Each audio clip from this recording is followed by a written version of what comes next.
Howard just went live after I eat a piece of taffy. Yeah, well, shut up so I can play the theme song. God damn it, Odell.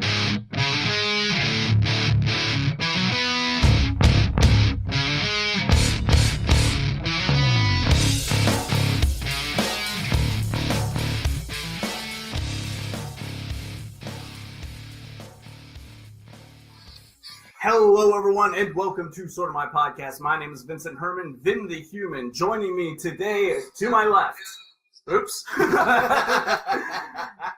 Bob Collins, Boba Fett. And to my left, James Odell, Alpha Spectre. hopefully Travis Neil Herman. Dr. T. Neil will be joining us here soon, but where you should join us is on our Nerd News page, Sort of My Comics, or on Facebook at Sort of My Brand. Subscribe to Sort of My Brand on YouTube, and don't forget to follow Sort of My Podcast on Twitter and Instagram. You got to be checking this out somewhere, so while here, why not like, comment, and of course, share. Sharing is the best way to get us out in front of people. We're trying to grow this thing, if you can't tell from us going live. And, of course, all of our personal social media is down in the description below. Guys, I've had a busy couple weeks. Well, I know. The reason for those busy couple of weeks is because we can officially say Yes. that Yeah. I'm pregnant. Oh, sorry. Bob. I don't It's care a about he that. I shot. just wanted to feel you up. Oh, God, yes. And But now that that's out in the should we open, be charging for this? This is how we get money for the podcast. The Patreon's coming. Don't worry about it. What about the calendar? Okay, let Odell talk about our sponsor. Oh, yeah. we actually have a sponsor. Yes. We are officially part of Tricon, Yep. the Tri-State Comic Book Convention, Huntington, West Virginia. June 2nd, $10 at the door At the Big Sandy Superstore at the Big Sandy Superstore Arena. Arena. No, Yes. just not the store. It's at the right At next the to Big right Sandy next to the Superstore. couches. It's the store. Yeah. They had to It's move really a few relaxed. couches. They set everything up. There's couches, beds if you get really tired. Or want to wrestle. Ooh, No, that's what the fun oil part of pit's the for. convention. And kids under 10 get in free. Great convention, guys. We've been to a few of them ourselves. And You even yeah. set up at one, didn't you? Yeah, I know you we did. I was there. For some reason, I've lost audio in my ears. Guys, Oh my God, he went deaf. guys, we're still recording on Audacity. I really hope that we're still recording live. But yeah, my headphones had crapped out. Oh, there we go. Oh, they were just unplugged. They're just unplugged. Guys, Vinny went deaf for a minute. No big deal. We just had to plug him back in. It's fine. Second live show, going great. But no, another reason I've been real busy. I finished Ready Player One, the book. Couldn't remember what those things were called. Wait a minute. They're like a movie, but no visuals. But he didn't read it. He listened to it. So is it really a book? Yes. Yes, it was the unabridged version of the book. Is it really a book? It's like It Grandpa was telling read stories. by Will Wheaton. I think that qualifies it as a book. I don't know. I like what he said. It's like Grandpa telling stories. Yeah. No, great book. Cannot suggest that one enough. My glasses are probably weird. They are weird. Cannot I've suggest been it meaning to enough. tell you for years. They are weird. Welcome, Travis. Hey. Welcome, Travis. Hey, we just got the show started. You can try Just now. Yeah. I won't. Well, yeah. Yeah. Yeah. There's a point where everybody Welcome, everyone, feels to it. the Sort of My Podcast. Redo. Yeah. I was talking about Ready Player One. It just just started, I just finished it. He just started it again. Just started it right now. You guys go ahead. I'm going to read. He's not listening to us in these headphones. He's listening to Ready Player One. We're on to you. I've got Multitasking at guys. his best. Right, writing notes and audio booking at the same time. Can you believe it? It's actually got me less excited for the movie. Really? Yeah, this book was so good, and there are so many elements that just like when you're listening to it, you just know, like, okay, if you've paid attention to the way movies are made at all, you know this thing's not going to be in there. You know this element's probably going to get shortened down. You know certain things just are not going to sync up with the book. And it doesn't necessarily have to, but there are elements in this book that are 100% necessary to get across why the world is like this and why these characters feel so desperate and why people are escaping into this fantasy world. The first chapter sets up a unique style. Like, this is this guy's world that he has written about here. Yeah. So, it definitely puts you in the mindset of the poverty and stuff that they're dealing with, and how they're all obsessed with escaping. Yeah. There's a real fleshed out world here, a real fleshed out adventure, and I just know that some of that's going to get pushed to the side for nostalgia. It's the world outside of the VR, and where that's. And then there are also things in the VR that are going to be missed in the movie. I haven't made it that far in the book yet. Well, because of licenses and stuff, and I feel like I can spoil this one for you. Spoilers for the book Ready Player One, but not like key story spoilers. Is this the masturbation robot? Oh yeah, we'll get there. Yes.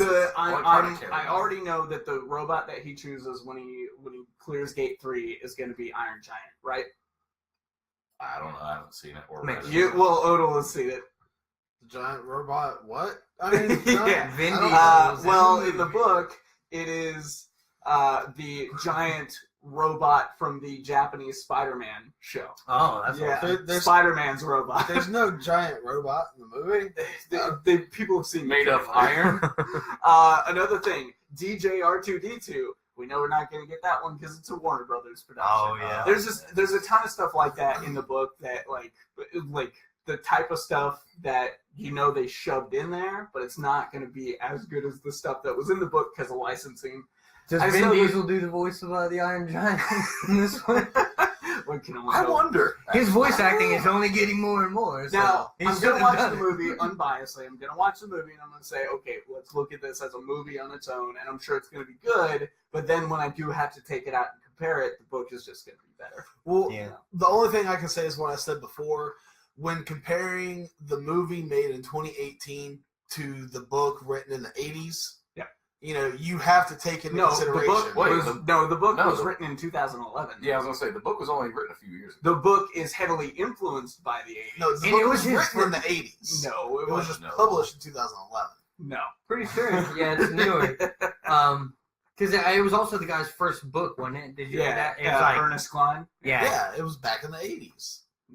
I remember reading this book in grade school. If it was, no. I was like, I'm pretty sure you're wrong. So, this guy had something on Gene Roddenberry, who was calling shit out back in the 60s. Time traveler over here. Somebody, though, from the 80s that we all grew to know and love. I feel confident in saying that everyone loves this guy. Nobody could ever find a problem with him. That's Bruce Willis. Smith. Who? And, I'm going to come right over this fucking table. I feel like you've already done that enough. It is kind of sticky. Came all over this table. If you don't shut your mouth, I'm getting it all my mask. I just got corona in my fucking nose. God damn you guys. No. Bruce Willis is getting his own Comedy Central roast, and I found that out today, and I'm like, well, obviously I'm not going to work that day. Good. Everyone hates him. Taking the day off. Oh, he said, I really want Kevin Smith to be there. No, he said on his podcast, he's like, if I don't even get an invite, I'm going to be upset. Ready Player One was published in 2011. Yeah. Okay. Thank you, I fact check. Googled it when you were asking me about it. Oh, yeah. Well, I thought it was 2014. Oh. Excuse me. It could be any year. And how I know that's not the case is because it was in Loot Crate at the time that the shop was open. Well, the shop was open in 2014 too. Wait, they sent out a whole book in Loot Crate? Yeah. It's a girthy book, too. Nobody bought it from Sort of My Comics. And that was your mistake because I ended up keeping it. So, and now Travis is reading it. So whoever passed on that, thought you might buy it, that was to his benefit. I'm pretty sure it was me. I'm pretty sure it was. Yeah, fuck you, Bob. Yeah. Fuck you. Trying to keep it down just a little bit. Yeah, you're going to make the dog freak out. Yeah, we got Crypto freaking out in the background. So if you hear a dog yelling, it's just a stupid super dog. Fucking Kryptonian It's dog. friggin' action. We should have Bat Cow here. Yeah, right. But Trav, I think we're going to take us out on our first story. We're going to go ahead and start with the trailers first. Right. But something happened kind of last minute. You want to talk about it, so go ahead and take us away on your big bummer from this week?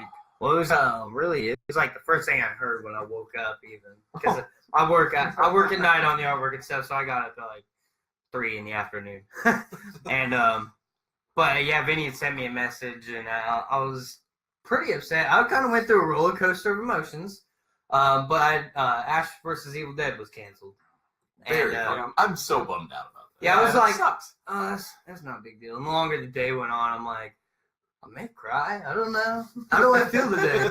So it kind of just like made me feel It's like a breakup. lacking. Yeah.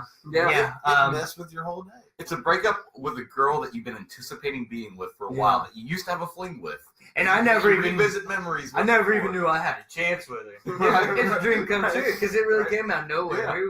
Who expected Evil Dead and Sam Raimi all and be very game about this thing? Yeah, we could have probably called a movie someday down the road, but like an actual television show. We technically got like 30 movies.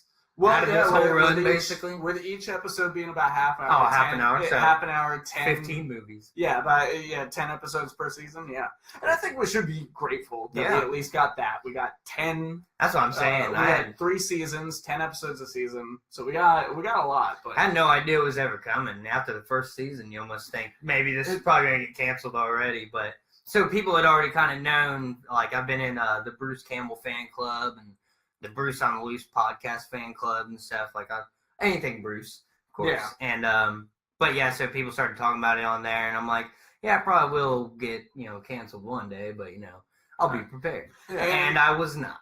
And we have a little bit of a PSA about this, I think, because the reason it got canceled, and they would talk about this in almost every interview. Mm-hmm. I know Bruce Campbell was very outspoken about it, and there's people who illegally download it. And now, none of us here at this table, I think, is going to claim that we have always gone above book with everything. What is this illegally downloaded? You can't play dumb the whole episode. Vinny will teach you. Yeah. Don't worry. Which is this whole thing It started with Napster, and it worked its way. I'll hook it. Pirate Bay. The guy from Metallica got pissed off. Yeah. But no, and that was a big problem. So, I just want to say, I'm like, okay, I get it. You can't afford all these streaming services. You can't afford every DVD that comes out there. But, when you absolutely have the option and you go the other way, you're a dick. Yeah. Because you could be contributing to these shows that you claim to love, but you're not supporting. And those numbers count, and this is an example of that. So, hell, I watched the first 2 seasons on Netflix. Yeah. And, granted, I had to wait for a while to be able to watch them. But it's kind of ironic that I just listened. I believe you listened to it as well. Just listened to an interview with Bruce Campbell, Michael Rosenbaum. Inside of You, Michael Rosenbaum. Yeah. And Bruce even said himself, he's like, "What? Even if you just download the app, you get a free 30-day trial. You can bust out the first 2 seasons in 30 days, and then just He's like, and then just delete the app. Never have to go back to it again. Bruce is completely I don't give a fuck. Just watch this shit. He knows people don't. I think he knows people really aren't attracted to stars, and I'm not. And honestly, other than last sales, what does Stars give us as far as television shows? I will say, I was gonna say I did see a trailer for what's the guy who plays in Spider-Man? Okay, I sent you a video. Let me give you more details. I sent you a video of him, Bruce Campbell earlier this week. He isn't. That actor, long-haired businessman. Anyways. How much information I have to take Sanchez. There's a couple good shows on Stars, and Ash vs. Evil Dead was the best one out of all. Yeah. Even so much that even now on Facebook, you scroll through the Stars advertisements still advertise Ash vs. Evil Dead to try to. I don't think the final episode has come out yet, so this season is gonna. I think they have one more episode left. 1 or 2. But yeah, look. A lot of this stuff is online. I personally watch Krypton on the Sci-Fi app. I watch all of my CW shows on the CW app, ABC shows on the ABC app, and those are all free. Yeah. And I don't even have to watch the ABC ones on the ABC app because that's all on Hulu, and I do have Hulu. But so there are options out there. Just try your best to do everything as above board as you can because it does We're looking matter. at you. Yeah. Yeah. I mean, and even if you have to borrow a friend's account. You, with the shirt and the pants, and get that... Even you without the pants. Get that stupid look off your face right now. Heck, I even bought the DVDs, and I'd already seen the episodes a billion times. I went and bought the DVDs, got the action figure from you. But I'm guaranteed to still pick buy that up for everything. you at LexCon. Yeah. What I'm saying, even if you have to like borrow friends' account info, it still counts as the like, numbers somebody's watching. Oh yeah. Yeah, that's a hit right there. Yeah. So just whatever you can do. Like everyone loves their Fire Sticks and their legally downloading sites and their put lockers and shit like that. And why I know these phrases, I'm just coming up with these off the top of my head. They're red tubes and they're spank wires. Just try and do it the right Contribute, way, please. Yeah, because now we've lost a really fucking great show. Yeah. Not another. It's not coming back. Yeah, and it's not one. It's not a Riverdale, and it's not another like reality show. So we've actually lost something unique. What if this ends up being one of those shows that gets canceled by a network but picked up by Netflix? That's what everybody wants. Everybody's really pushing for that. But it won't happen. At least what I've seen. As far as I know, it has something to do with Renaissance Pictures owning the rights to a lot of the Evil Dead Army of Darkness we stuff. Never thought we'd see the day that Fox finally gave in to Disney. So I'm sure they would. It's not impossible. Let's just hold out hope. With all the like struggling that all the fans and the actual people making Ash vs. Evil Dead and Netflix probably hearing all of it, they would probably be too discouraged to ever even work on it. They'd be like, oh well. Everybody else gave up on it. If they were given a real run at, like if they went to Netflix is where they're gonna get those. Not to mention, Bruce said. I mean, how many times has Netflix picked up a show that's been canceled? We got Iron Fist. Iron Fist is getting a second season. It's okay to let things die. Iron Fist is 97 hours and 4 weeks. Do you know why I'm wearing this shirt? Do you know what this S stands for? Hope. Even though that starts with an H. It's about losing your car keys. And I thought the underwear on the outside was about hope. Yeah, well, that too. Don't give up hope on this girl. Do not give up hope on this girl. There's still a chance of this woman. Let's go ahead and stop molesting each other and move on with the show. But Bruce has all kinds of other stuff he's going on to do. He said no more Ash vs. Evil Dead. That's that. Really? Yeah, he said he's done with the character after it's done. So. Oh, that's a bummer. Yeah, that's what I was trying to say. Way to be the Lex Luthor here. No, he's got a big directing and producing career already that people don't really know, so he's going to continue to do those things and even more. He's planning on growing weed and he's a big pot smoker, and I didn't know that. Yeah. It makes me love him. You should check out his interview on High Times. They rolled him a boomstick out of a blunt. Anyways, let's move on. This is a child-friendly program. Sure. Yeah, right. While I'm drinking this beer, we've already talked about masturbation twice, so yeah. Deep into it. I mean, I know I probably will. Already twice. And this is just the top of the show. Let's go ahead and move on to trailers, guys. No, I don't even care what you have to say. We're moving on to trailers. Shut up.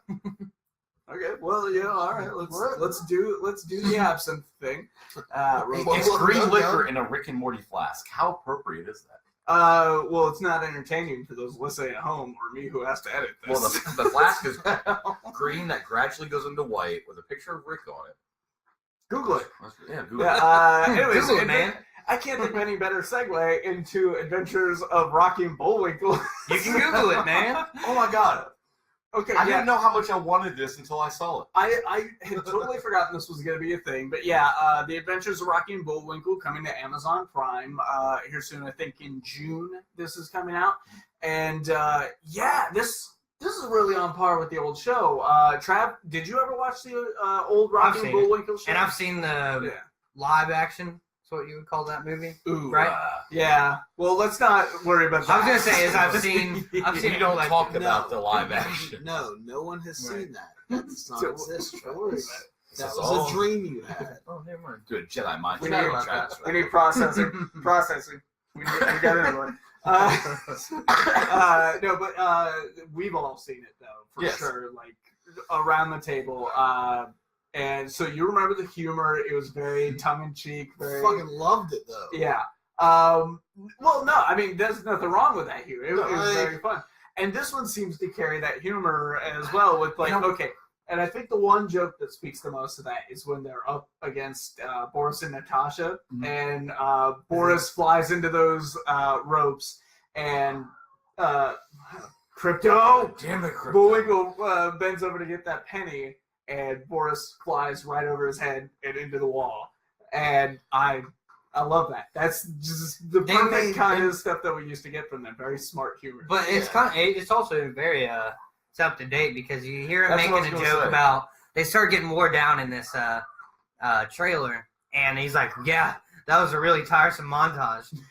So like they're up to date with like viewers knowing fourth wall type. Yeah. Well, they used to do that fourth wall type. And I didn't really realize how. Like I kind of thought about it. I was like, well, Rocky and Bullwinkle, unless they change like into fart jokes and stuff like Teen Titans Go and like Uncle Grandpa and all these other shows, unless they change a lot of that or even the new TMNT, like will it last? And then I saw this trailer. I'm like, it's perfect reminiscence of like what we used to have, and it works so well today. Yeah. The animation matches a lot of the old school, but did you guys realize that I don't know the team name or anything, but I'm pretty sure it was animated by the same people who did Foster's Home for Imaginary Friends.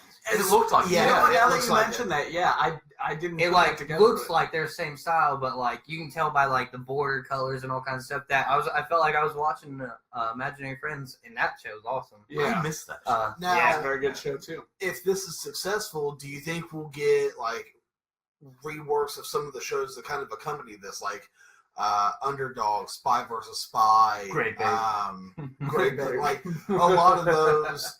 Like I had another one I was thinking, Pink Panther. Maybe not a lot of them. Probably Pink Panther. I think a Pink Panther could work. I think a Peabody, Sherman. Yeah. They did the movie. Oh yeah, they have. They don't speak. You guys don't like the Charlie Brown movie.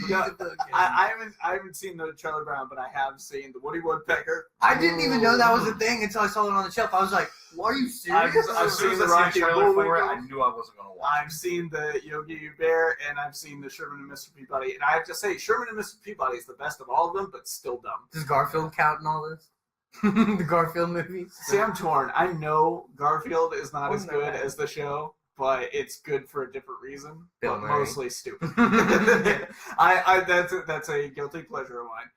Not the sequel. The sequel is awful, but I could see a couple shows rising out of this if this is successful. I mean, they're bringing back the Animaniacs, so. Oh yeah. But not enough to get me to sign up for Amazon Prime. Oh no, you got it. I'll just whore off of yours. I was gonna say I have Amazon Prime, and the thing forgetting you do, and I need I need that info. Also, I need somebody's Hulu info so I can watch that. I've given it to you twice now. Here's the only thing. If it's not written down, which it is, I will not remember it.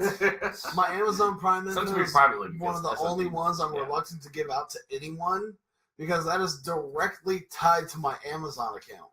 I'm only getting all of my payment information on there. I'm only going to order a lot of shit. Okay? You wouldn't be able to because not a huge amount of shit, just a lot of shit. Good hunk of shit. You know what's not going to be a huge hunk of shit though? Deadpool motherfucking 2. Yes. Yeah, this one's looking real good. We got another trailer, guys. New trailer's out, and we got another Thanos joke, which was this one was kind of like, eh. It was my favorite fourth wall joke in this whole trailer when he calls him One-Eyed Willie. Oh, that was good. It's a Goonies joke. Yeah. Come on. We've also got the big dark joke. Yeah. I wrote down the big dark joke. Oh, the DC, the DC universe. Why didn't I just write down DC universe? He said that. He's like, that was dark. Are you sure this isn't the DC universe? Something like that. Which I think is great. But there was also an article that came out in tandem with this that said a lot of the jokes from this isn't going to be in the movie. Yeah. I really hope that one makes it. Really hope that one makes it. I feel like it probably won't. I feel like it won't. Same with that's why I'm hoping. Yeah. You gotta think though, like they have been so on point advertising with the first and now the second one. Yeah. That this stuff they don't need to put on in the movie because it basically makes it. This is the second DC shot they made. Yeah. The first teaser, the Superman theme plays, and he goes into the phone booth, and then now this. I was referring to the whole. whenever they had the incomplete arm, he's like, "What is this? Like, it's not like we're trying to edit out a mustache." And of course, in the first movie, the Green Lantern just don't make it green. Which real quick, I was looking at like pieces for my Cable cosplay I want to work on. Yeah. They're like what I've been finding the most is that Cable from that trailer with like the CG like white and black. People like doing that. Yeah, like there's a cosplay people doing the green arm. Yeah, that's pretty good. Fans are awesome. Those are the kind of things that catch on. Like I like the vacation Deadpool and stuff. Things like that. We also get to meet a majority of the X-Force in this one. I feel like there are going to be a lot more characters because we see that ensemble. It was a whole character introduction, kind of like Guardians of the Galaxy. But they only gave us 3, though. And I feel like there's going to be a lot more than that. Hold on. We got Domino. That's true. We got Domino. Shatterstar, which crazy comic actor. Oh my god, when they have the headpiece and everything, like that quick shot you see him, I'm like, oh, I didn't think we'd see that at all. Yeah. Now, Terry Crews is Goliath, right? No. Terry Crews is. It starts with a D. What is it? I should have wrote down all their names. You should have. Felt like you know what? I felt like I would remember. I can't do this amateur shit. I'm out. Let's see if I drink some. Oh wait, I'm sorry. No, I'm hearing that. Toaster. I'm hearing all of them. Okay. Well, while you're doing that, there's more characters. We got a brand new favorite though. Like the last guy. Yeah, the last guy.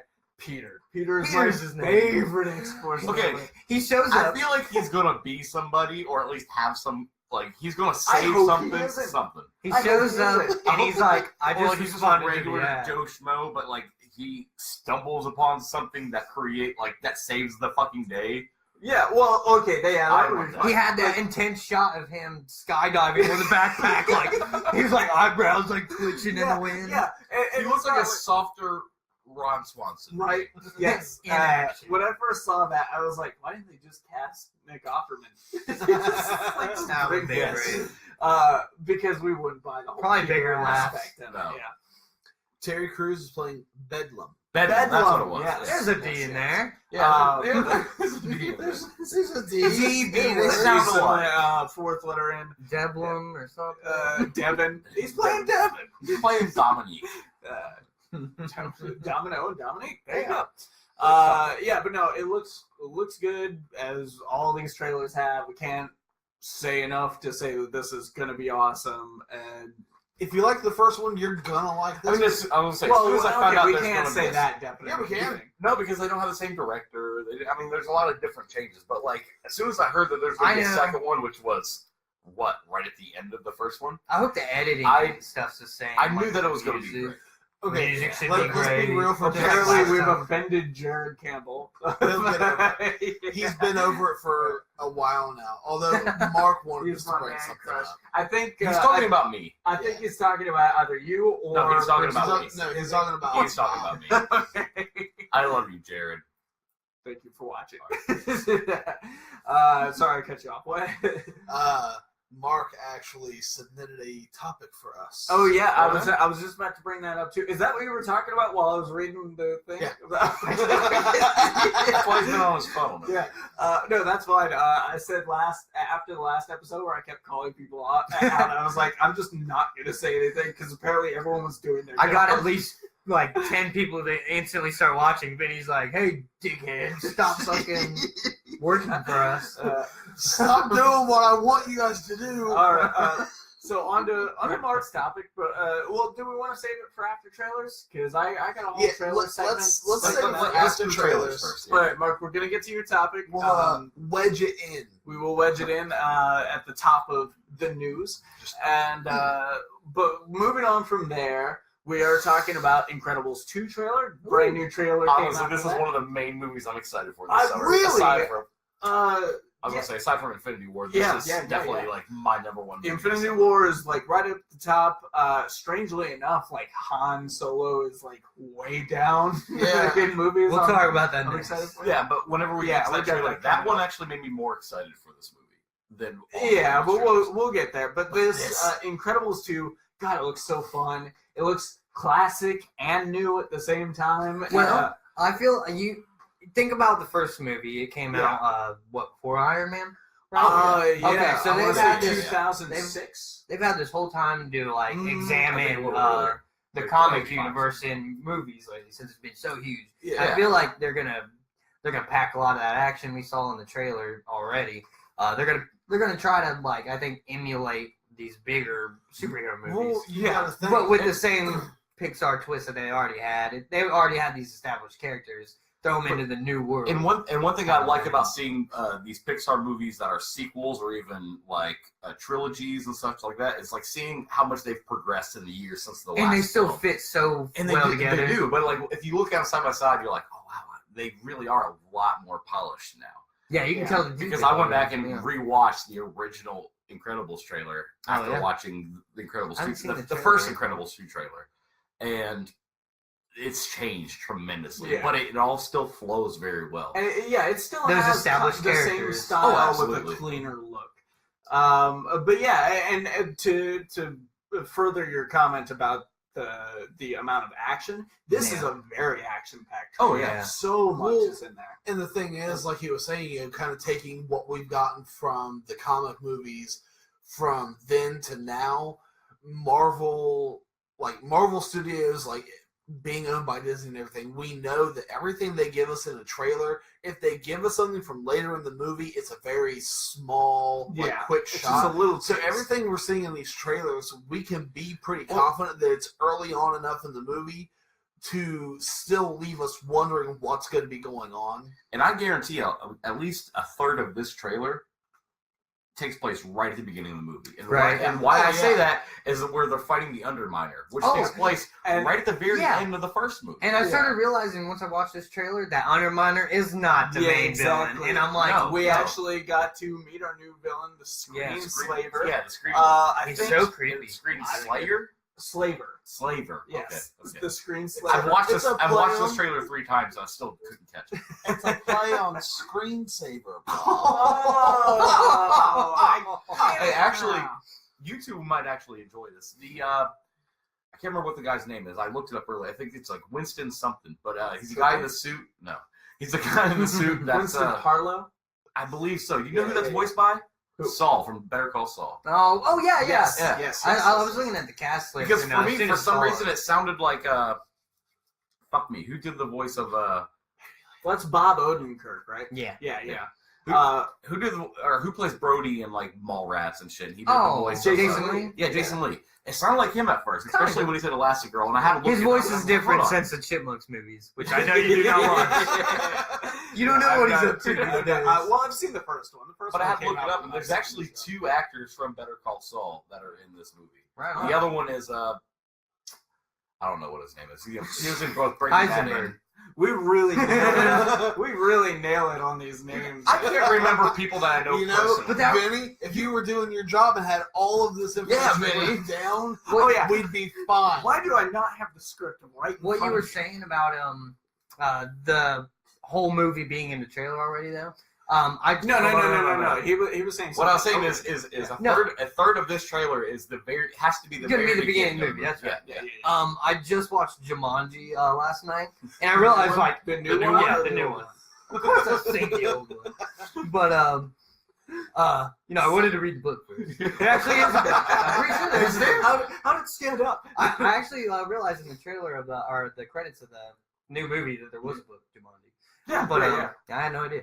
But yeah, like most of the trailer was right at the beginning of the movie, but that movie was awesome. It was. I saw it with our mom and sister. Actually, it is a special feature at the end of our Black Panther review. Is it? I was wondering if I recorded a little review with Mom and Miranda, and I stuck it at the very end. That's cool. I should listen to all of our Black Panther reviews. You really should. I listened to literally like 80%. See, because when the music hits, there's still like 12 we had a minutes post-credits scene. Right. Yeah, we have a post-credits scene. But all of it really, if we do want to touch on that, there was the Alan Parrish reference. Yeah.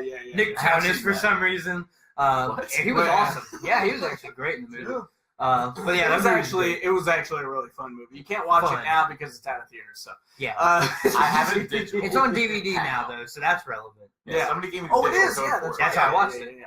Rented Oh, look at you, renting movies. Paying it. Mr. You know? Blockbuster over here. Mr. Adult. Anyways, further talking about Incredibles, it looks like the screensaver has some sort of like mind control that he can enact through technology. Which I almost had a really seizure cool. in that couple seconds where like all the Yeah. Well, shit. apparently it's not for everyone. And one more thing I wanted to note: you got to look in the background of these movies in general, but like even these trailers. The background of the dinner scene at the top of the trailer. If you're watching Jack, he's so fucking adorable. He's sitting there like gnawing on broccoli, trying to like. And it's just We got some new powers from Jack too. yeah. We saw the combustion. Yeah, he's we saw how they were testing the suit on him. Yeah, he's done the combustion. Yeah, he's done the combustion. That was in the first movie. Yeah, actually, yeah. He turns into a monster when they're It's trying been a to while take since him up it's to the fought. ship. yeah. But yeah, we get to see him. He sneezes and he has green lasers. Come Oh out no, of his that's from eyes. like the first Is it? trailer. Yeah. Well, I just meant that there was so many montages. I love that. So many montages and so many different powers he put out. Like I'm sure one of them might have been new. Oh, and we get to see a good display of the kids' powers here too. Now, there's that part where Dash is running through portals. That could either be because of his speed, maybe a Flash type. No, power. somebody- He taps into the Speed Force. Somebody had something to do with portals just before that clip in the trailer. There was another portal subject that came up. I'd have to rewatch it. But yeah, these portals are going to play a part in the movie. Yeah, maybe Violet. And it's going to be awesome. Yeah, Because, maybe it could be Violet's a power that Violet has or something because she has the force fields. What could she do? And I'm glad to see Frozone's wife coming back. Yeah, we're gonna. Wait, you don't see her, do you? No, you never see her. Exactly. I started thinking about that. Like, the Doofer brothers just got in trouble for not showing the Black Kids family. Like, I wonder what they're going to say about The Incredibles. Like, the Duffer Brothers. He said Doofer Brothers. Duffer, Duffers, The Doofus Brothers. the Duff brothers. But, They're going through a lawsuit right now. Yeah. Speaking of a doofus. So expect an Incredibles one for the wife. Speaking of a doofus, Alden Eichen, we're talking new Solo trailer, new Solo Star Wars trailer. I'm starting to warm up to a lot more of the other characters in this, especially Lando. Dude, Lando's mannerisms were so great in this newest trailer. I really feel like he's nailing his role. It's just I've lost favor for that. Really? He was one of the things that was keeping me towards it, but now I'm seeing the rest of the movie. I'm like, the whole movie is a whole. You've seen the rest of the movie? Well, who do you know? You guys didn't watch the same damn trailer. Redford? I have a phone.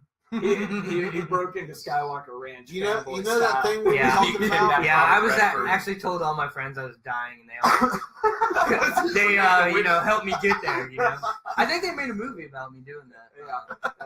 They put it out a while ago. For some reason they said Fan dudes. For some reason they said it in 1998. Yeah. But yeah. Rewrites. Alden Eichen. It's just and I'm pretty sure I'm saying his name wrong. At least once an episode, I butcher a name. It's usually his. Nike, right? Nike, right? Mike and Ike. Mike and Ike. I'm just not digging that guy. Really, every time I Which character is that? That's Han Solo. Oh, him. Yeah. Yeah. The guy. No, the more I see from him, the less I like. And I already was into it. I mean, why can't they just give Harrison Ford like some kind of youth potion? Right. Oh my god. Blood potion number They have 9. the Tony Stark. And there's been memes. Young Tony Stark. There's been memes where people are like, I'd rather watch Harrison Ford try to play himself younger than watching this new guy. Just put him in the movie and convince everybody he's younger than what he was. Hey there, other cool kids. He's got shorts and glasses. He's got like headphones on. He's driving. Oh god, no, I want that movie. What's the jivest music right now? One of my right, dudes? Right. Totally, man. One of my favorite things Let's go. is when Lando tells Han to put his seatbelt on, because we're going to see Han Solo interact with the Falcon for the first time. Yeah. Someone else is going to be teaching him about this then, instead of him teaching That is other going to be people. pretty cool. I like another thing we get to experience for the first time is L3. Apparently, Is this Lando's the droid? traveling Yeah. buddy. That's the droid. The girl? Yeah. She seems so funny. And apparently, I- she is a good. self-upgrading droid too. She builds onto herself and she learns. Goddamn. She's full on AI. Puts Where do we booty get on one of herself, those? don't She puts a booty on. We're gonna get droid booty in this movie. That's a reason. That's the only reason I've been watching all these films. That's a reason to buy a ticket right there. Those images going in the spank bank right now.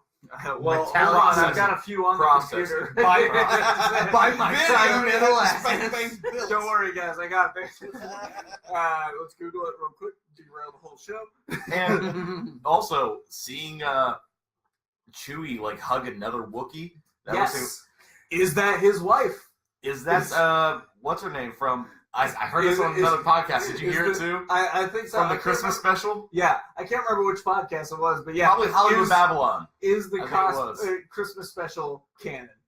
I really. We're gonna find out because the Christmas special takes place after A New Hope. What's his son? For guys who don't want to see this movie, oh my god, it's so stupid. What's the son's name? Not Stumpy, but it's something just equally Lumpy. stupid. Lumpy. It's Lumpy. Yes. Yeah. Well, is Lumpy canon? Are we gonna see Lumpy? Are we gonna Will we see Wookiee sex? Will we see the red lipstick? Are we gonna watch his grandfather watch porn? It's actually gonna be. Oh my god! Yes. Didn't I want that. The question. In the trailer, doesn't Chewbacca end up like body slamming somebody? You get a lot of Chewbacca. I don't remember him body slamming. He was like fist I was terrified. I was terrified for Chewie's life. Whenever like he's hanging up. Oh yeah, he's hanging out. Is he gonna live? I don't know. And it freeze frames on Chewie. We also met the villain, FS Nest, the leader of the Cloud Riders, which I think is a great beer pong team name. Oh my god, yes, the Cloud Riders. That is our beer pong. That's our beer pong team now. We're the Cloud Riders, guys. Now we just have to go to parties. Yeah, how long has it been since we played beer pong? For me. Can we play on this table to warm up? I've been training this whole time. I think, honestly, it's probably been like 5 or 6 years. Oh, it's been like 5 or 6. Me and my kids were throwing really? pong balls. I love beer pong. I'm a beer pong. Well, that's team champion. We got team captain right over here. We still don't know a whole lot about him, but we're talking space pirate with badass helmet, and his group's called the Cloud Riders. So there's something to like too. Our Cloud Riders beer pong team, we only drink Colt 45s. Colt 45s. For Lando. We got to drink them in less than 12 parsecs, though. Okay, wait. Okay, go. Okay. Thanks. What? Intermission. It worked. Go for it. Guys, real quick, we're going to go ahead and take a quick break for our sponsor, Tricon. Nifty little ad we did. We're going to put that in here and end this awkward transition now. Where is Odell at, man? I don't know, man. He's always talking about how he needs to be out of here by a certain time. We make accommodations. It's already 7:30. Whoa! Guys, we had such a blast. What are you talking about? Did you just come out of the portal? Yeah, I think we're skipping over that fact. Oh, there's no time for that right now. That was uncalled for. Guys, Tricon. Oh, okay. What is that? Where is that Comic-Con? It is the Tri-State Comic Book Convention, June 2nd, Huntington, West Virginia, Big Sandy Superstore Arena. Okay, well, these comic book conventions are always money pits, man. Can we really afford that? No. This one is only $10 for admission. Kids under 10, get in free. Wow. Yeah. But is it, okay, that cheap? It's got to be just like boxes of comics as far as the eye can see. Nothing really worth seeing. No. We've got vendors, we've got artists, we've got some pretty stellar media guests. Whoa. There's going to be a cosplay contest. The winner Who was it? You got to be there to find out. Well, let's get our tickets right now then. Come on, guys. Let's jump in the time warp. So good. Those who are watching us live. Those who watching us live had a lot of fun with that, and that was a fun time warp, guys. Right? Yeah. Oh man.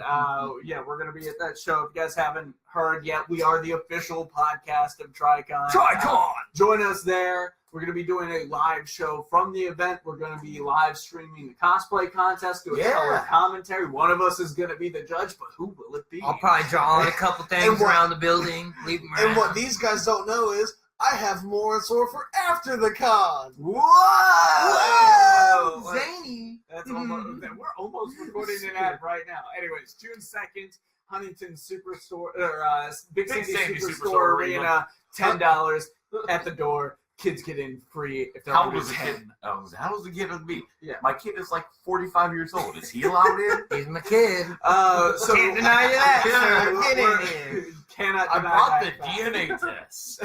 Get him in. Guys, let's go ahead and move on into the news, and we're going to jump into Mark's topic first. Since, Which I can't believe we missed. it never came across my feed, really. What was It None didn't farts? come across mine either. Hashtag none farts is trending. Hashtag It yeah. is It trending. may have came Yeah. across mine if I knew what it was. Surprisingly enough, we missed out on the Sandlot 25th anniversary. Now, Oh, okay. Actually, yeah, I have seen a lot of posts about this recently. I did not. I have not seen What was any that posts about this, and I've never seen the Sandlot. What? You don't remember like What? the big dog that Down, they're afraid down. of? You're Yeah. killing me, No, Smalls. this is the point where we destroy all 3 mics. What? You're fucking killing me. Let the Sandlot not be the thing that destroys Odal's No. funding for this whole We've thing. had I at think least Oda will be completely okay. Oh my god.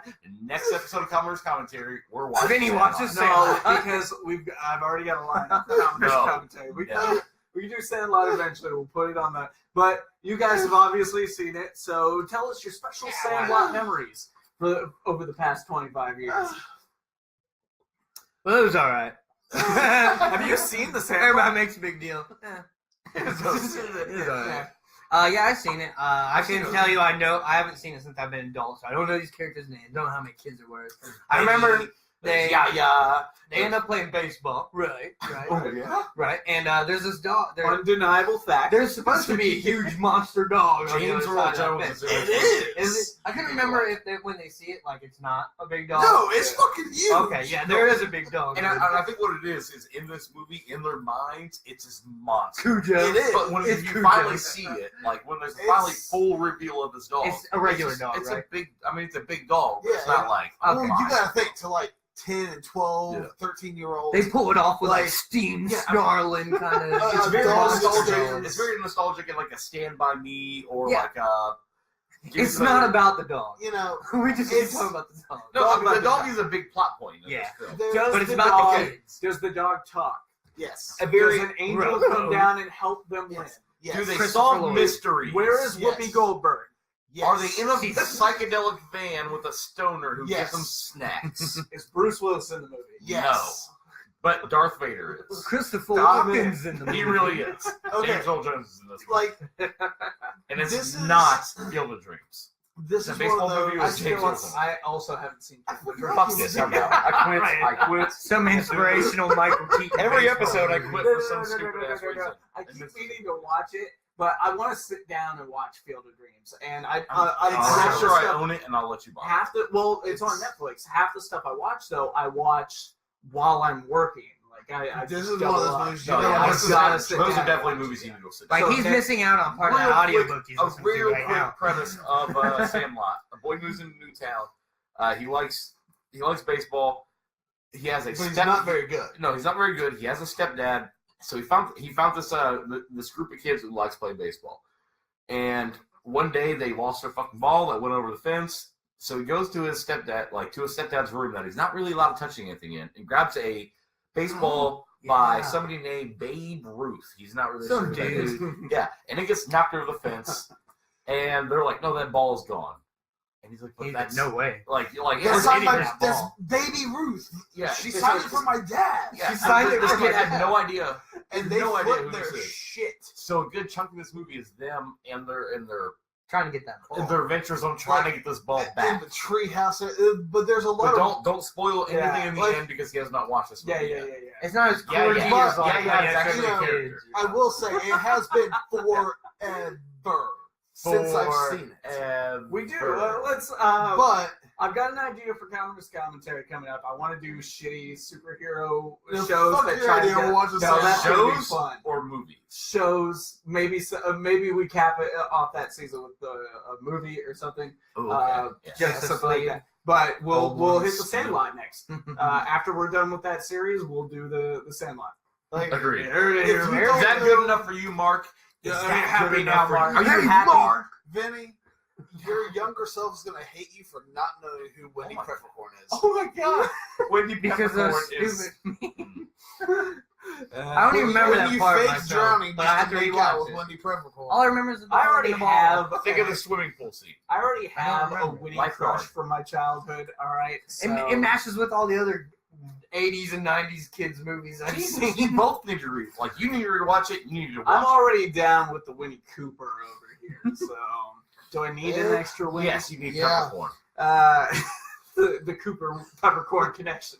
Pepper, not pepper. Peppercorn. Okay. We have Yes. officially satisfied Mark. I think it's safe to move on. Okay. Satisfied. All right. And I meant to bring this up earlier, guys, but everyone watching, if you're digging the show, share it right now on your social medias. Get more people in here. But we're going to go Absolutely. ahead and move on to something that, Bob, you're going to love this. If you haven't already watched it about 300,000 times. Actually, is that the next bullet point? Yep. No, I haven't. I don't even know about There this. is some lost Adam West footage that surfaced. Why didn't you tell me this? From a PM, because I was saving it for the show. It's from the UK. Well, how am I supposed to watch it while we're live? Well, I got it right up here on my phone. I'm ready to go. You beautiful baby. We're all prepped. But basically, just to give you a little setup. Batman takes a little break from crime fighting in Gotham to help the UK kids learn their curb drills. Oh, fuck that English. Yeah. So we're gonna go ahead and Except watch for our that real fans. quick. Hello, citizens. I'm taking a holiday from crime fighting in Gotham City. No rest from danger, though, because all around us is that deadly daily danger, traffic. I love Adam West because he's always in the I daytime. admire the way all you British children triumph over this danger by learning and using the road safety code, like curb drill. Before crossing the road, you stop at the curb. Look right, look left, look right again, and then only if the road is clear, walk quickly across. Now, children, how does it go? At the curb, stop. Look right, look left, look right again. If all is clear, walk quickly across. Be smart, be safe. Always do your curb drill. This is my favorite part because they just sit there. I love it. Oh my god, how long does that last? It reminds me of an SNL skit I just seen where I think it's Will Ferrell and he's like, "Now cut the freeze frame." He's like, "No, this is how we do it back then." He's like, "Oh," he's standing there forever. Oh my god. No one will probably get this, but they did that on an episode of Growing Pains. Really? Yeah. Like, It's just he's like Mike is in an episode of Growing Pains, but he doesn't realize that everyone's like, "Oh, weird." And then the dad just is like, and he's like, "Dad, what are you doing?" It's the end of the show. You're not supposed to move. Like, it was the fourth ball in growing pains? Yeah. Wow. Holy shit.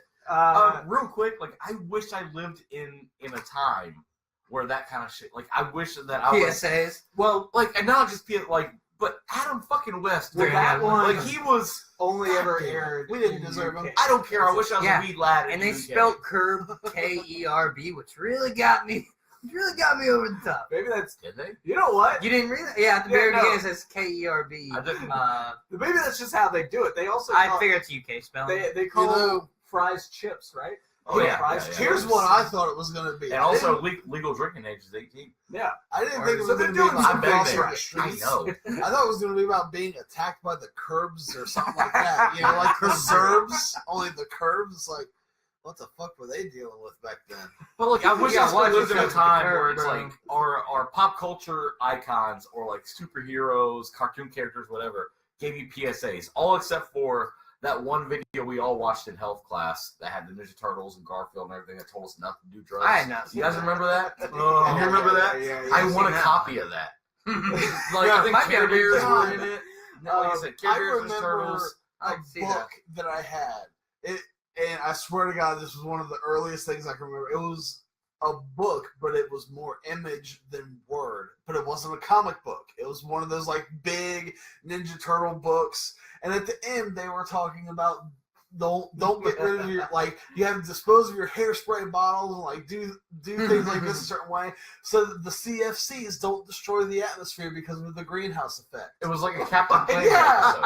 Yeah. Like at the end of this book, like this was in there. You know what I would love is if Robert Downey Jr. did a PSA about the dangers of drinking.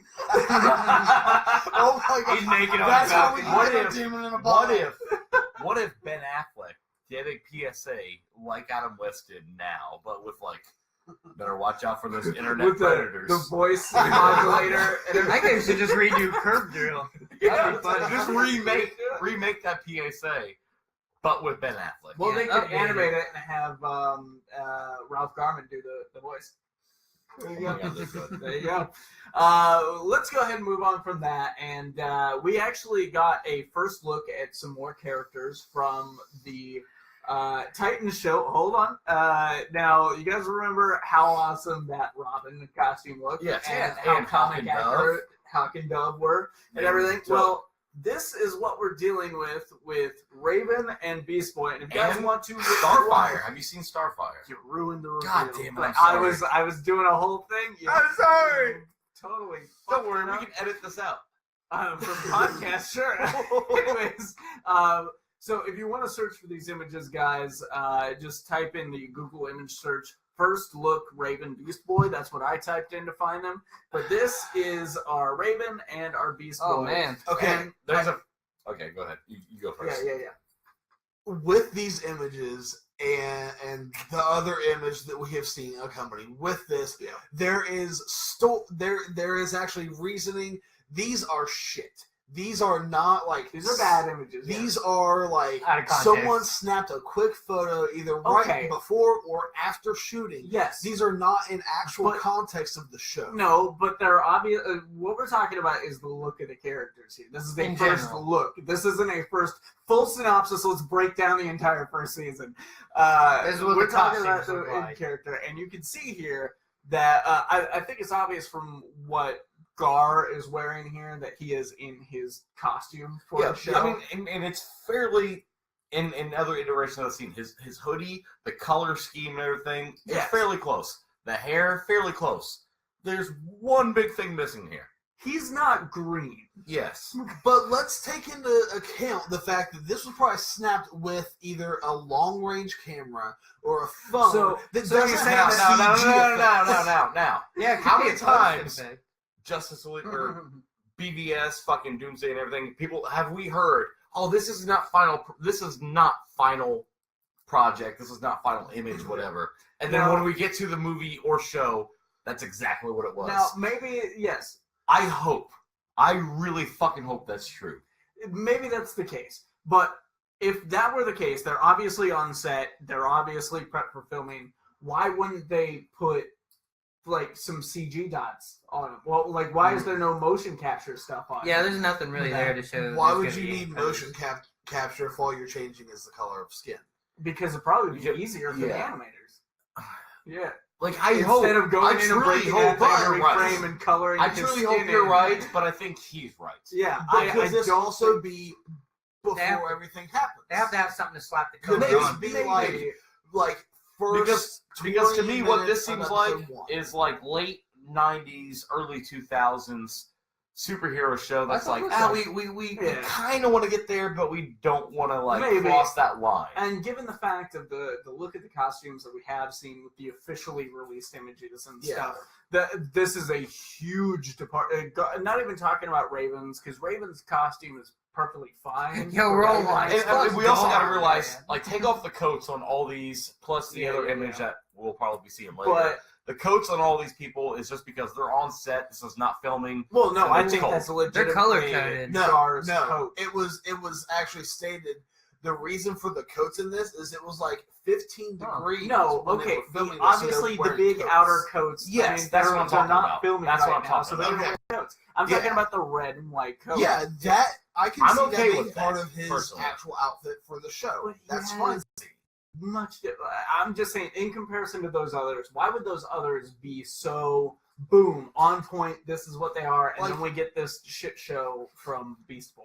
That's Yeah, where I'm the- saying like this could be very early in the first episode. And I really hope you're fucking and right. here's the reason I don't think you're right on that, and that's because we also, like Bob spoiled a moment ago. I'm sorry. This is why we should have discussions about this. I hadn't even seen this image before looking for the Beast Boy and Raven image, but no, I hadn't. Really? Well, I've seen it since, obviously, but yeah, we got a photo of Walker Starfire. Just looking for her daddy. But no, this is Starfire. Now, everything we know about Starfire tells us that there's maybe this is before they're the Titans. No, because Starfire is an alien. Starfire. She's Starfire is an orange-skinned alien. Already made like that. And it is very obvious they are not going to do that to this actress. Okay, now if this is like she looks like pre-CG, I'm completely down for it. And like, there's a few people up in arms. You know, I mean, whenever it was first announced of the actors and actresses that were playing all these characters, that they casted a African American girl as, and that's fine. That's fine. Because she's orange skin. Yeah. It doesn't matter what fucking race she is. She's an alien race that has orange skin. This actress actually put out an official statement. I saw that. Yes, she did. And the statement, the first part of the statement was along the lines of explaining that this was either right before or right after a take, which is why like the coats and like why. Well, yeah, no, okay, we know that, but like. I mean, the images are obviously these people are not. She said that these were like out of context. Yeah, like very like do not base your thoughts on these images of her and Beast Boy and Raven that were taken, and like that kind of thing. That's the only thing that gives me a little bit of hope. Yeah, like she made. Otherwise, I'm 100% with you. Pretty much an approved statement to be able to like put out on like I think it was her Instagram or something. Twitter probably. And that's fine. I just don't see why they wouldn't have any motion capture or anything on them. When everyone else does that for literally any special effects they ever behind put the scenes on Infinity War, everybody has dots. Yeah. Not one authentic costume on set. They're all just like okay, yeah. They all look the same running around. Really. Perfect example. Vision. There are so many parts of his face that if they were going to do what you're saying about just like orange washing and green washing these characters, they could have just purple washed that actor. But no, like they put him in full makeup and CG. I was saying, but you got to think of all of the extras that are added onto Vision with like how his head is shaped. I'm just talking about the part that's purple. They don't have to pay. If that's the case, then they didn't have to paint his entire face, which he's probably going to turn green when he gets into that, transformation.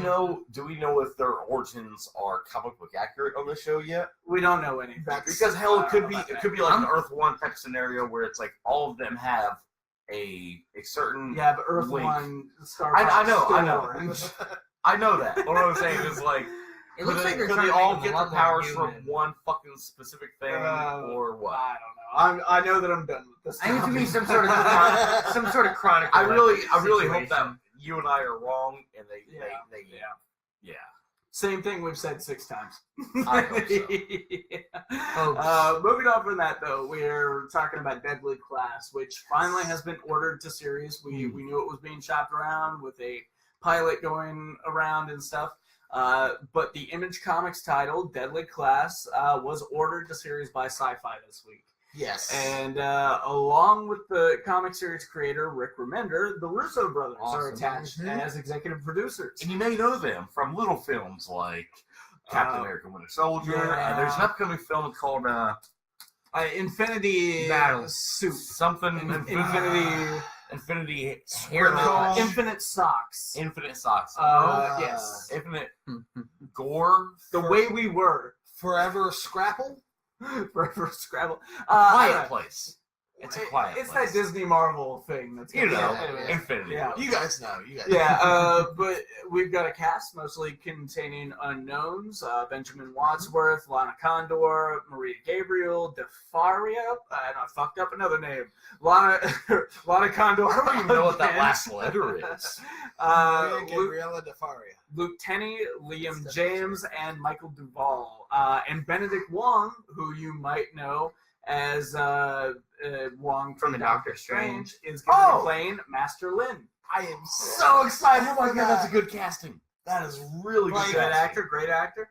The three of us, having read a lot of Deadly Class, I haven't read the newest issue, but getting the Russo brothers behind The three of this- us. I've read it too. Have you? Yeah. I borrowed all of your books. That's right. You actually did. You actually read something I brought to you. Oh my god. And they were in trade paperback format, not the 4 issues of Right. Batman White Knight that you still have of mine. I'll get there. Look at all of the shit I spent money on that I haven't read. Anyways, yeah, no, it's a really great book. Pretty dark and not self-referential, but what would you say? Kind of It's self-loathing. The book. Like You can, outside of the school for assassins hidden in a big city, which, for all we know, that could be there too. But it's a very, you could see a lot of this stuff. Introspective type book, yes. Between the struggles that the main character goes through in the book, I can see a lot of that translating very well into television. Oh yeah, it's like a lot of drama. There's a lot of drama between all the characters. Absolutely. So it's going to be a lot of talking, really, which is still awesome when you read the book. Hopefully they don't mix the inner monologue. That's exactly what I was about to say. Like, I really hope they Harry- include that inner monologue, because honestly, that inner monologue is some of my Harry's favorite fucking parts of that book. Because obviously they're going to lose the visual style. Like, there's no way you can put that to film. Unless they do some sort of like Sin City it, like they slap that animation on top of it. It'd be one of really the weird. things that Standard dark constantly runs through my mind is That's good. when him and Willie, they're running across the rooftops and he's Willie. thinking to himself about whether or not he can make the jump. Like, that's a very critical internal monologue for himself. And a lot of that I can see easily, like, a narration over the screenplay happening is very simple to do. And all of this, how much of the book is actual, internal monologue? Every few pages. At least a quarter I of the think book. the first, the further into it you get, the more you get, an even... It's happening at the same time. Yeah. I remember him talking to the bum that he ends up killing. At the same time, you have his inner monologue. Well, over spoiler here. for the book that came out years ago. Yeah. So it's like coming for a minute, it's never the Sandlot. It could be a mashup about while he's talking to him. There's a pause between conversation where you hear the monologue. And we've gotten that in a lot of different movies and shows and stuff like that. So obviously, with this being a critical part of this story, what he thinks to himself, it has to translate into the show, or else it's garbage. Yeah. Otherwise, it's just another teen angst drama. Yeah. It's still going to be. But with everybody that's attached to this so far, at least behind the camera, I feel like this, as of right now, what we've seen of it, what the info we know.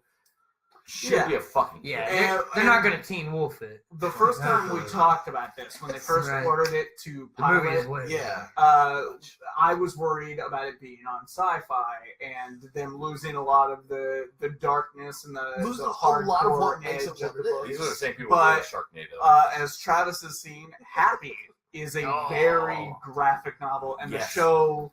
I haven't read the does book that yet, justice. but if the show is pow pow in your face, then when the book's gotta be creator good. Grant Morrison can be like, "Oh yeah, this show's good." Yeah. No. It's good. So Right. after awesome. that, I feel like they're gonna make a good adaptation. They're not gonna shy away from the extreme. Yeah, I want the mystery and you don't know these people's motives, but it's all very dark. It keeps you guessing. Yeah. It does. You don't know where it's going to turn. He can't trust anyone, and he's questioning everyone's motives, and you're doing the same thing the whole time. And at the same time, one of those people that hated him at first, then they're his best friend, for 2 seconds or whatever, and you just it's a twister of emotions. It's going to be a good show, though. I'm beyond excited. I feel good about this one. It should do really well. Doing well. You still have, and we're live. I know. Bob just showed me a message that says I have to pee really bad. So Bob's going to go ahead and leave us for a moment. We're going to move on, though. Go move on. It's okay. It's about Nintendo. It's okay. I'll go after you. Oh, yeah. Do not let the cat in. You guys really got to pee before we go. We start recording. I drank like 5 beers. Well, don't do that. All right, go. Okay. Moving on from that, we're gonna go ahead and talk a little bit about Pokemon. This is a topic Bob can't really pitch in much on. And this is also kind of a topic that we had a long time ago, like back during the early Parachute Pokemon. Yeah. Hashtag Parachute Pokemon was the title of that episode before we started doing the grabby titles. Yeah.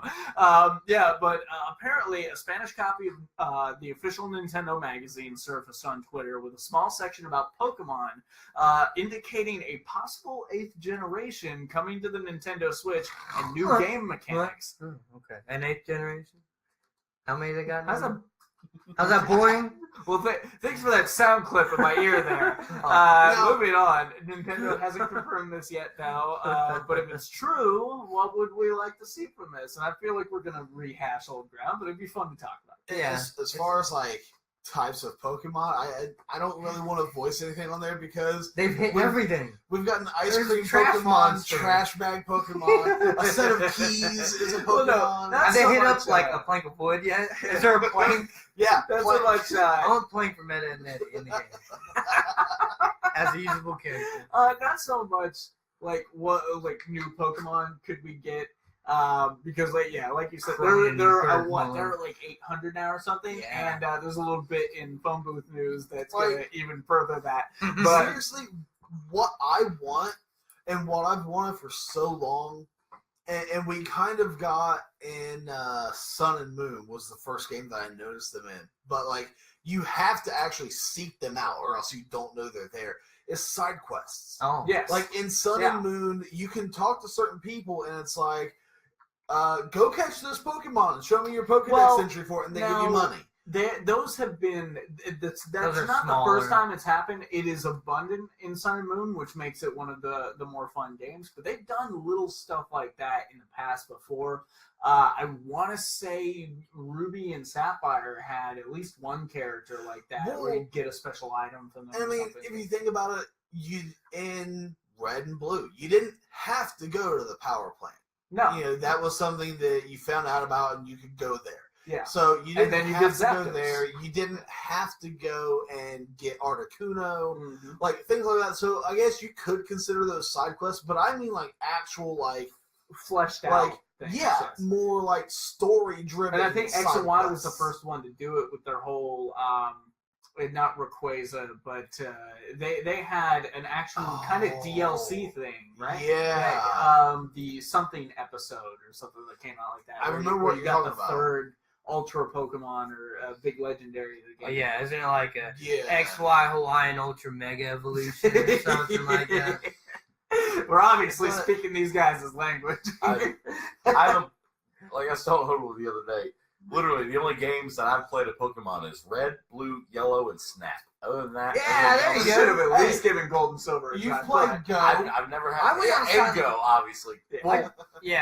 Go within the first few months of it. As soon as they started adding people who never even heard of Pokemon were playing it, man. Here's what I don't want that I know they're going to do, especially if they're talking about an 8th generation, which means like at the very least 50 more Pokemon. It's going to be like 100. They always do 100, right? Well, no, there have been. I think the lowest they've ever gone was like 40 some. Wow. Yeah, 40 some. Yeah. See, that makes it sound less than what I always thought it was. I was like, here's 800 and Pokemon for a big jump to the Switch, given, and they're obviously not going to put all 800 in this game, but like with the library they have to work with, they're probably not going to be rushing to make 100 new ones. And the thing with it being on the Switch, that opens them up to bigger and better DLC.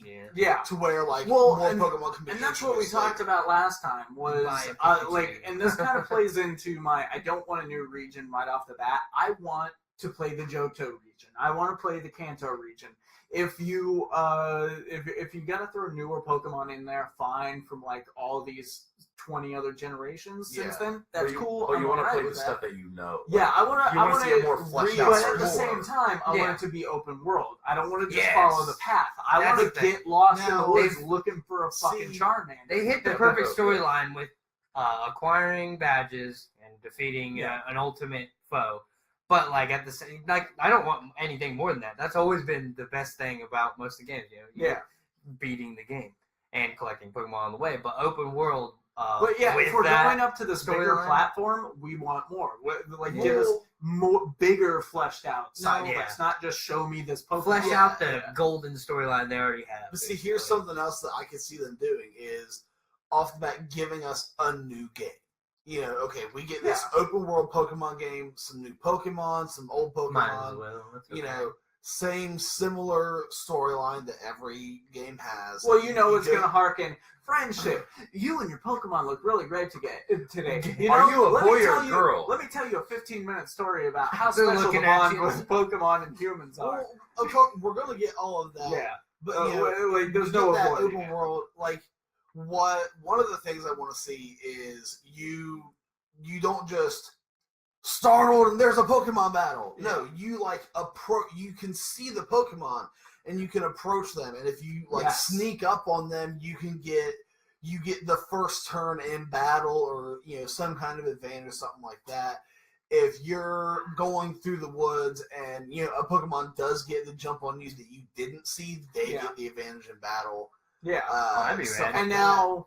The sneak stuff. That was like kind of Final Fantasy one. Yes. You could run up to the avatar or whatever and hit it, and then that initiates the battle, but you have the leg up. And now, in the shows, Pokemon can hurt humans. So, like, maybe you're down on your Pokemon, and you want to try and catch this one, though. Throw a rock at it, just pelt that fucker with a rock. You pull out a baseball bat. You wail on that sucker until there's a pulp that fits in your bowl. You can just, we've seen it in the show before, you can just throw a Pokeball without having battle them. Like, give you the menu option to choose a Pokemon, and then you take over control of that Pokemon, but it's not necessarily you just doing whatever you want. It's technically your character giving them commands. Have you guys always wanted to do this? This would be great. Wouldn't you love it? And steal a car in the game. Finally get Brock laid by Nurse Joy. Right? Yeah, you steal a bunch of them bikes from the bike store, and you're like running people over. You pick up Nurse Joy from the. I just put in a cheat code for running shoes. You drive into an alley, you bang, you kill her, take your money back. Just revive all. That's what I want. But no, that's the Pokemon. Wouldn't it be cool if they could add a feature where you can catch other people's Pokemon? Because you've always wanted to take somebody else's Pokemon. Now that, okay. Whoa. Give you the option of being the bad guy. Yeah, wait a minute. I do know about that dude. Because there have been all these Pokemon packs over the years, and one of which was Team Rocket Edition, which did not give you that option for some reason. Yeah, ridiculous. But no, that would be cool if you got to choose two different paths. You could either go down a dark road and join. That totally works with open world. Giovanni gets thrown in somewhere in the mix, like halfway through the game. You're faced with a choice. Join him, or you start out a normal Pokemon trainer. You're collecting your badges. And Mr. House situation. You can join up with Giovanni, or you can join up with. Like, you pick a faction. It'd be cool if there's more factions than just that, too, though. Well, okay, now... I'm sure with the storyline you make now, more. Like, throughout the games, there have been, like, Team Aqua and Magma, Team... They're just... Yeah, they're just Rocketeers, really. Yeah. So Team Rocket, actually, I don't think Team Rocket's been in the games for like the past few generations. It's been different teams, like Team Skull, Team Aqua. So it would be really cool to see Team Rocket make its return. It always fits the and give you an option. Yeah, like there was Aqua and whatever, because there was Kyogre, I think that was his name, and then the other one. You know, something else I can see, like, we get this new game. But then, like, every, like, so many months, we start from the beginning of Red and Blue. We get those regions as, like, new DLC packs. That would be right. And I can see this being like, okay, you buy the season pass to go with it for, like, $60, but you get 7 generations worth of DLC. Yeah. Now, Mark, for those listening on SoundCloud, we're live and we've got comments going. Mark, I don't know what you're talking about Coliseum, how we kind of got that system. Elaborate on that, and maybe we'll comment on it. He says the story mode, if that makes sense. What system are we talking about? Oh, I never played this. Coliseum? Yeah, Pokemon Coliseum. I don't think I ever played the story mode. Yeah. I remember playing that, but I like I said, I just always played board of my Game Shark Pokemon and beat the shit out of it. I was big on the mini games for the Coliseum. Yeah, I only ever played the mini games, and I never owned it myself. So we would battle always people. friends. Yeah, we would battle each other. You would know about this. The mini games, like the training your Pokemon thing that we have in these newer versions. How do you think that's going to transfer over into something like open world like this? Do you think you would like fast travel to a Pokemon training grounds or something like that? That would take be control of the Pokemon itself. You're not going to fast travel. You're going to have to obtain a Pokemon that would fly. Yeah. Well, Or now walk. I hope Or what they could do is they could walk set your up. ass down Or get a new bicycle. Yeah. They could, and Acquire this might things. be inconvenient to the MMO player, but fuck it, not everything has to be MMO.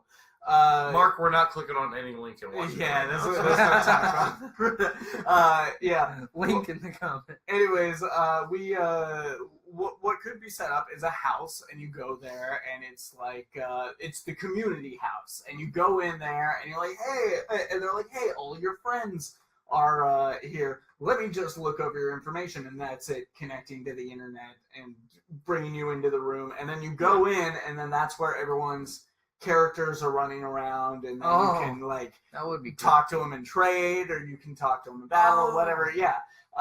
So that would be, I think that would be a really great way. There's what was it called? PlayStation Home, wasn't that? Yeah, something yeah, you used to be able to run like around? that. Like, and then there was these different buildings you would go to access yeah. a different world, I guess. Yeah, maybe not so detailed as that, but like just like a communitative area, kind of like a shopping mall. Chat room, they even have that in Sun and Moon. Yeah, like something similar to that, only live, like real time. I honestly haven't gotten there.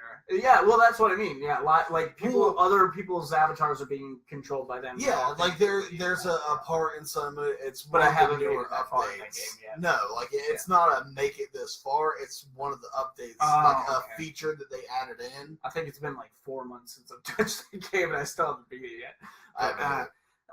Yeah, but I think that would be really cool. But unless everyone has any other ideas, I think we can go ahead and move on. I'm going to go ahead and go pee during this one. Okay. Do you know what this one is? Yeah.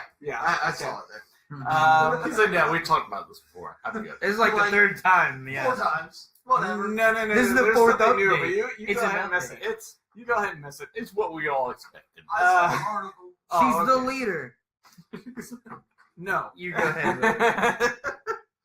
Anyways, we have an update to a story we've covered a few times, which is about Allison Mack, Keith Rainier, and the Nexum Sex. The Nexum sex cult organization is what they prefer using the whatever. In the media. If you want the full rundown on everything that happened, go over to SMP 38. We covered the whole thing there. There's time codes in the description, so you can jump right to it. But on April 20th, Allison Mack, which you might know as Chloe Sullivan from Smallville, was arrested and charged with sex trafficking conspiracy, and forced labor conspiracy on behalf of the secret sex cult organization called within an organization called Nexum. Who also have a brand of candy bars called Nexi Yums. Really? No. That's how they get you. They pass them out at the camp, yo. They have the recruited girls going door to door. We need a T-shirt on the back and the oh my god! On the label, it's gonna say going to hell. May have we're gonna side lose. Effects. We're gonna lose Tricon with that joke. It's just so made. much worth it. It's so worth it. Yeah, so that is the big update. She was supposed to be sentenced that day, but I've been doing regular updates and checking and seeing if we got a verdict yet. But no, so far nothing has been posted. We're gonna keep you guys updated on that on the Sort of My Comics page on Facebook, which you can go over and check out now. And then, of course, if there's anything big, we'll cover it in the next episode. But we also have another update on something we talked about last episode. Yes. This one. That was a great update, guys. Yeah. Sex and stuff. Well, I'm not editing out the part where you bailed for the bathroom, so your little bit there didn't play very well. That's what you get. Anyways, we also have another update on the Stan Lee situation. And the reason I didn't really want to touch too much on the Allison Mack thing and catch everyone up is because I did want to touch on this because this is a very complicated situation. And there's a lot of factors that play into it. So I'm going to go ahead and read off the hundreds of words I typed out here. So basically, to get you guys caught up, on April 10th, the Hollywood Reporter did an in-depth report on a document from February allegedly signed by Stan claiming elder abuse against his daughter, J.C. Lee, ranging from verbal to physical against Stan and his wife, Joan, who you might not know is now passed. It also goes on to claim that several people in his life, including Kia Morgan, Stan's primary caregiver, and Gerardo Olivares, Stan's former caregiver, were influencing JC in order to gain control over his assets. Then just days later, a video recorded of Stan from apparently it was recorded on April 7th, was released claiming the document was false, insulting, and his relationship with his daughter and, in quotes, best friend, Kia Morgan, is actually great. Then on the 16th, Deadline reported that Stan Lee has lodged a lawsuit with the Los Angeles Superior Court against Gerardo Olivares for elder abuse and fraud. The suit alleges Olivares fired Lee's longtime banker and attorney, transferring $4.6 million of Lee's money out of his bank account without his permission. Also, that allegedly he donated $300,000, the $300,000 we've been talking about on previous episodes, to a charity called Hands of Respect, which he claimed was a charity. But it's actually a for-profit merchandising company. And then he used that company and sold vials of Lee's blood and those comics we talked about in episode 38, which were stamped with his blood in Las Vegas, Nevada. The suit also goes on to claim he used $850,000, something else we've talked about before, of Stan's money to buy a condo, and an additional $1.4 million was removed from Lee's account, which through a series of wire transfers was obtained by Olivares. So that is where we're at now. Stan is finally fighting back. We finally got some answers. We finally get some answers, like what's been going on here. All of the misdirection and the smoke is cleared. And Stan is not going to live at Kevin Smith's house. No. I was wanting that reality. I really want to, like, that could be a reality show. I would totally watch that reality show. And I just recently discovered that there's some kind of, like, fucked up porn parody where Kevin Smith and Stan Lee are, like, background characters. Holy shit. Listen to the most recent episode of Hollywood Babylon. You'll hear it. They're janitors. Just janitors in the background. Hey, Stan Lee mops up nobody's jizz. Maybe Maybe Kevin Smith. Bro, maybe. Maybe was his Kevin own. Smith mops He made up a Stan mess Lee's on that jizz. set. Yeah, right? Stan Lee's the guy jerking off in the corner because he paid for the whole thing. Real quick, J.R. Little wants to say, nice cake, Vinny. Oh, He thank says you. hi from New York. All the way okay. from New York York City! City! And then It's Saturday night! Starring J. Little. Thank you, and we're going to be talking about the Cape here in a moment. But yeah, so We're going to skip over that part. I refuse to talk about the Cape. It's very personal. And, anyways, yeah, that's where we're at. Stan is finally fighting back, going to get his on this whole thing. I hope he gets every bit of his money back. Yes. I hope they get to drag this guy out to the streets while Stan rings a bell and yells shame. Dude's naked. We get to see his tiny He yells dick. Excelsior as everybody fucking Excelsior! fucking bullet. Excelsior! As they parade this naked, tiny dick fucker down the street. Because Oliveira's, on the off chance you hear this, you're a garbage person. You're a huge piece of shit. Can't wait till you get yours. And maybe you won't, because we live in that kind of a world. But we can all hope. Right. And that's what the S stands for. It means for like losing your car keys.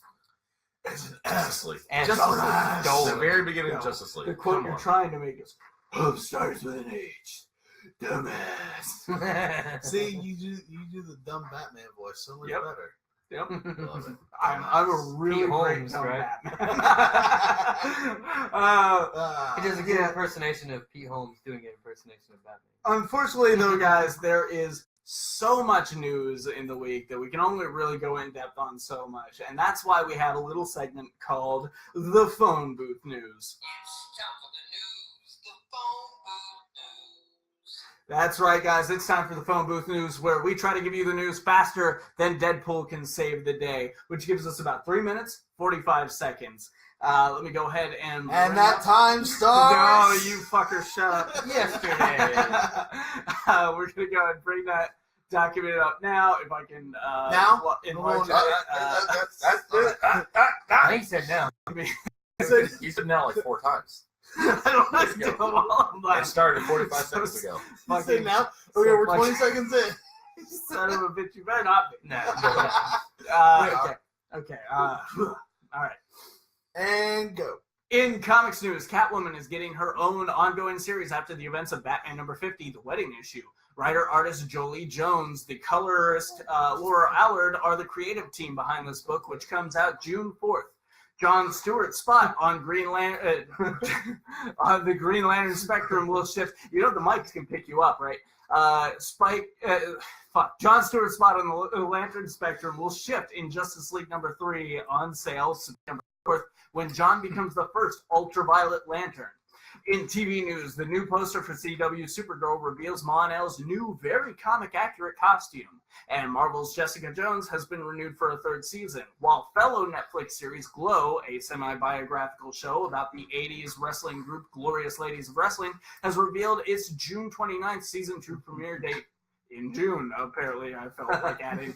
And for the Netflix hat trick, Netflix Chief Content Officer Ted Sarandos revealed that the Princess Bride's Carrie Ewells will be joining Season 3's cast of Stranger Things. In movie news, Christina Hodson, screenwriter for the upcoming Bumblebee film, has been tapped to tackle the Batgirl screenplay for Warner Brothers. Jake Gyllenhaal, when asked by CNA Lifestyle if he would be the next Batman, he replied, "The answer to that question is no." DC Comics announced that Steven Spielberg will produce and hopes to direct a film based on a World War II set comic, Black Hawk. Wow. Disney confirmed that Donnie Yen has been cast as mentor and teacher Tung in the live-action Disney remake of Mulan, and that Toy Story 4 will premiere June 21st, 2019. In an interview with ABC News, Mark Hamill may have suggested that he won't return to the role of Luke Skywalker, stating, "I don't care anymore on that level because Han Solo is gone, Luke is gone, and you just can't get the band back together the way that you wanted it to be." Gabriel Luna, who played Ghost Rider on Marvel's Agents of S.H.I.E.L.D., has been cast as the new Terminator in the direct sequel to T2 Judgment Day coming November 22nd, 2019. And brothers Aaron and Adam Nee have signed on to direct the live-action He-Man film. In video game news, 6 games have been given the Xbox One enhancement treatment. You can get these updates now for Darksiders, Gears of War 2, Portal 2, Red Dead Redemption, Sonic Generations, and Star Wars The Force Unleashed. Not enough comic fuckers. I hate everything you're doing in the background, and I've already botched this entire thing, so I'm not even trying to make the time now. Not enough Xbox fans. A new wave of backwards compatible games are coming, including Morrowind, Knights of the Old Republic 2, Jade Empire, and many more will be released in 2 waves. The first available now, the second coming April 27th. But wait, there's more. No Man's Sky will also be available on Xbox One June 21st. The Pokemon Company announced that an all-new mythical Pokemon coming to the 3DS's Ultra Sun and Ultra Moon titles. Yeah, fuck that one up too. No release date has been revealed for Zorora, the Thunderclap Pokemon. Microtransactions are returning to Battlefront 2. The new system brings back crystals that as the sole, I'm obviously getting very irritated, as the sole item that can be purchased with real-world money. Crystals will strictly be for cosmetic skins, such as Endor Han. The new update coming April 18th will also include 50 new personalization items and a new limited-time multiplayer mode called Ewok Hunt, which pits Ewoks against Stormtroopers, both playable. After 9 years, awesome. The epic Fallout New Vegas mode, New California, has released a beta, and for all the very detailed information, visit moddb.com/mods/Fallout Project Brazil. In other news, The Lord of the Rings book, The Fall of Gondolian, edited by J.R.R. Tolkien's son, Christopher Tolkien, will be released later this year. And during one of his live streams, Jim Lee drew his first, and as he claims, the only Goku picture that's exactly as great as you'd expect it. And finally, Black Panther's influence has gone to another level with WakandaCon, a 3-day event celebrating Afrofuturism, tech, and community outreach. The convention will take place at the Hilton Chicago, Illinois, and will run from August 3rd to August 5th, my birthday. The weekend pass to the con costing $35, and that is the news that took much longer. Only 1 minute longer. Now, okay, I don't want to seem like a stick in the mud because they did the same thing on the last live episode, which I did a much better job. And I'm sorry, but this is going to be a reoccurring thing now. But this time, I'm going to work against this time you took it really far. Like every time next time it's going to be... No, every time you jumped, I heard the shock, and it went right in my ear, which means they probably heard it. You shouldn't wear the earphones. Well, I mean, we can either be professional or we can stop growing right now and just go back to the audio version. So, yeah, I say we be professional amateurs. I'm probably not going to write as much detail in the future. Right now, the only 2 viewers live are Bob and Travis's friends. Yeah, well, there's probably a reason for that. Well, we have 3 comments saying Vinny's not saying it fast enough. Yeah, well, you're not fucking wrong. He's lying. Hey, you guys try it. Anyone else try it. You know what, Odell? You're doing Phonebooth news next week. Okay. Odell's got Phonebooth. It's happening. I'll write it, you read it, you try. Good for you. First I'll do it. So there's a reason to tune into the next episode. How long is this episode going on for? Hour 34. Like 7.5 hours already. Let's see here. Oh, hour 35. We're only halfway through. Wow. It's a jam-packed episode. Yeah, jam-packed. Okay. Jam! Yeah, we did. We lost everyone. We're down to 1 person. See, nobody can subscribe. That's me. Now we know our problem. All right, guys. So that is going to lead us into the more somber note of this episode, and that is our Fallen Heroes segment. Every now and then, a legend is brought into this world, but before they can become that legend, they have to pass through this mortal coil and become fallen heroes. Now, the first of this we met on a Christmas day in 1987 as a Marine yells at his recruits saying, God is hard on us for them. God is hard on. So you can't blame that on me this time. God has a hard on for Marines because we kill everything we see. He plays his games, we play ours. To show our appreciation for so much power, we keep heaven packed with fresh souls, and this is why I don't have an acting career. That man was Gunnery Sergeant Hartman, played by real-life Marine and Vietnam veteran Arlie Emery, who passed away this week due to complications with pneumonia. After his medical discharge in 1972, Arlie became a technical consultant and an extra on films before Stanley Kubrick noticed his drill instructor patter and bumped him up to a co-lead in Full Metal Jacket. Thus began his long career in which he became the quintessential hard-ass of modern pop culture. Ermey was also active in charity work and supporting the military, and in 2002, because of his fame playing the gunnery sergeant, he received an honorable promotion to that rank from his actual rank of Staff Sergeant in the United States Marine Corps. He also voiced Sarge in Toy Story. That's true. But I personally want to say a Semper Fi Gunnery and rest in peace. You're a legend. Yeah. Like we said. I tweeted when I heard about it. The only thing I think of, he played Briscoe County Jr.'s dad in the Adventures of Briscoe County Jr. Yeah, Bruce. And he was really good. He did great. I think one thing I'll always remember, and it's obviously not one of his better roles, but I will remember him as the dad of the fat kid from Run, Ronnie, Run. Right. Yeah. Because wait a minute, is Emery in the building when it blows up or something? It's been a long time since. I haven't seen. All I remember is the kid walking out, and the music is like this, like badass strumming guitar, like riff going, and it's like, "Fat kid, what have you done?" Who's the guy who plays in that? That was David Cross. David Cross, yeah. Run, Ronnie, Run. So his how he got on to the actual role in Full Metal Jacket. Do you guys know the actual story? No, it wasn't in the article. He was like one of the behind the scenes workers, like sound, grip, something along those lines. And he noticed just how god awful the actual, like, the drill sergeant actor was.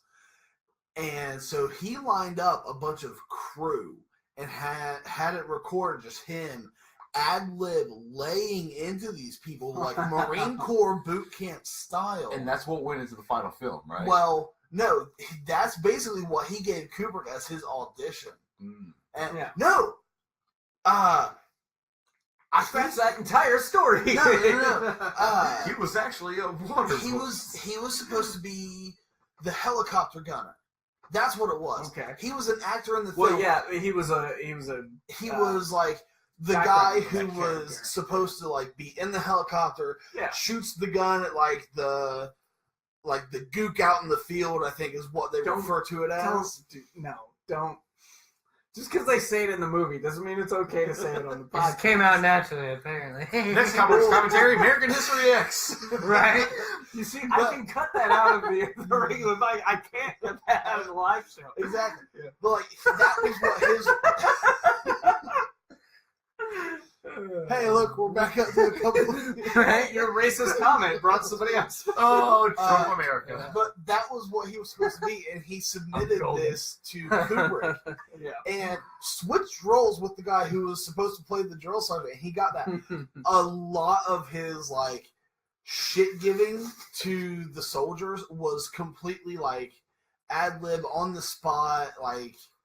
The whole, like, I didn't know they stacked shit that high. That was completely,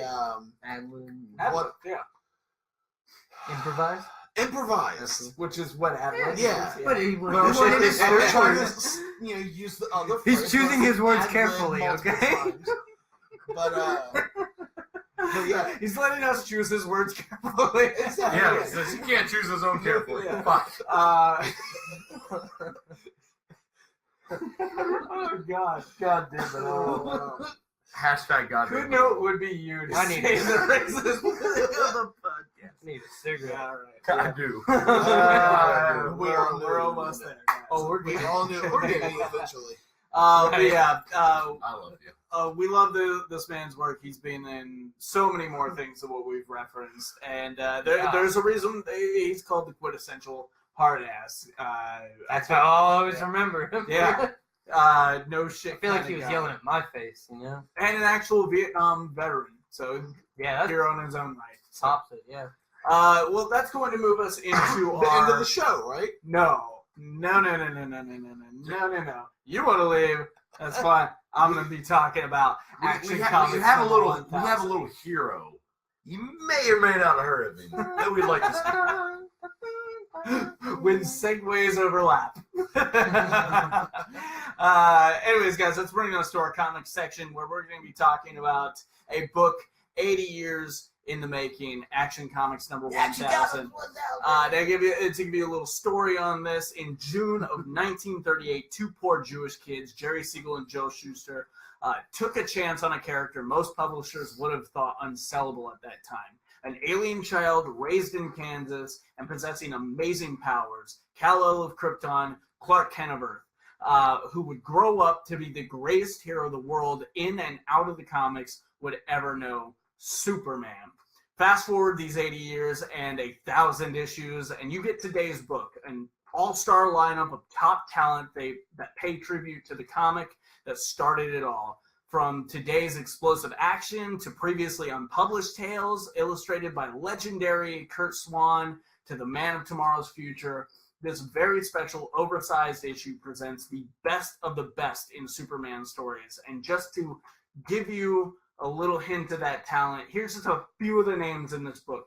Brian Michael Bendis, Paul Dini, Patrick Gleason, Jeff Johns, Dan Jurgens, Tom King, Jim Lee, Clay Mann, Brad Meltzer, Jerry Ordway, Tim Sale, Louise Simonson, Scott Snyder, Peter J. Tomasi, and so many more.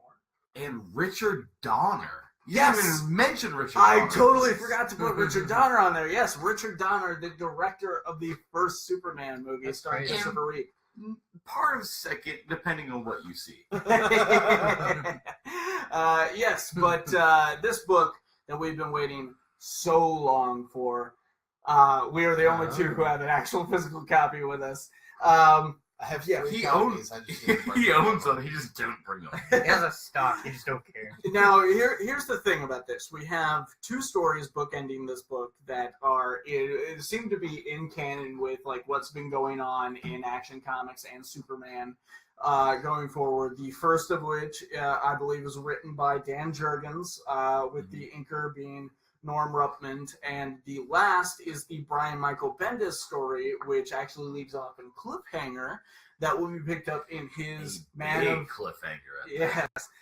In his Man of Steel run that is coming when? In June? I want to say May 30th. And when was last? I mean, if you don't know this actual info, it's fine. But like, when was the last time we actually had an issue of Man of Steel?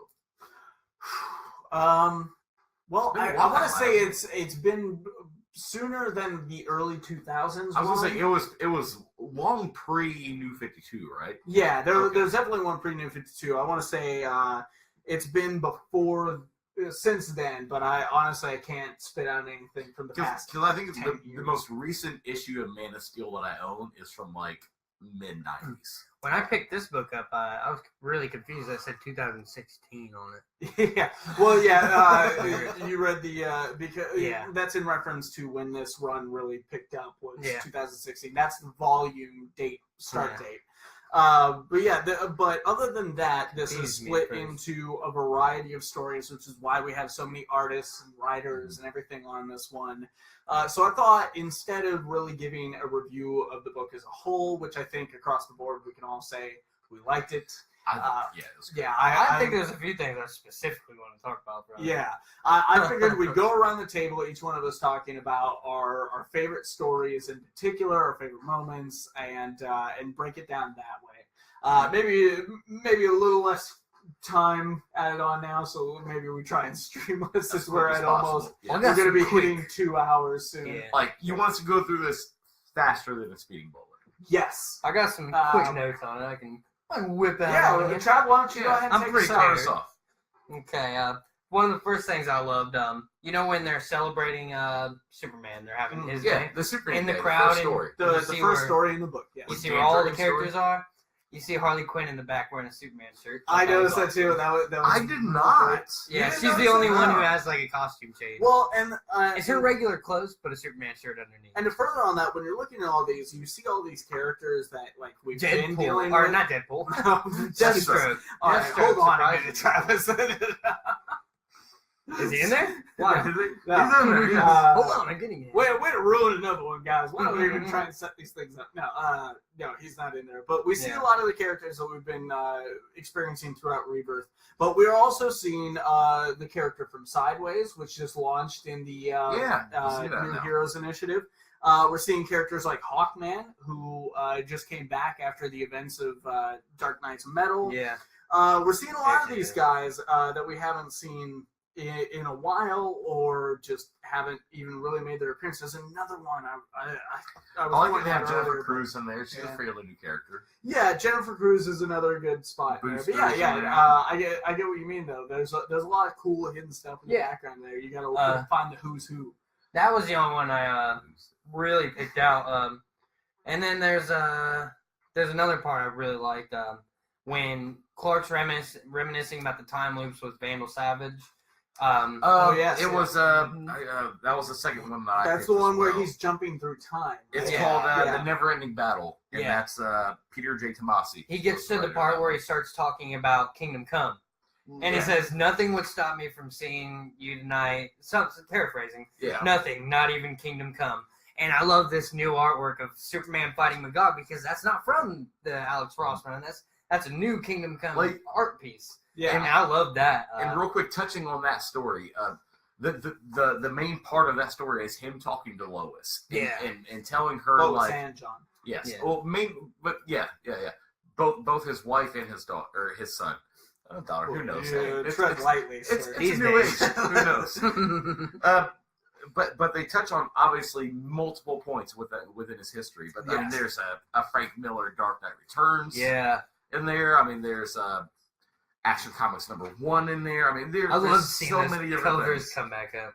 And that was one of the main stories that I wanted to choose and talk about because it was. Isn't that last page have the artist's name on it?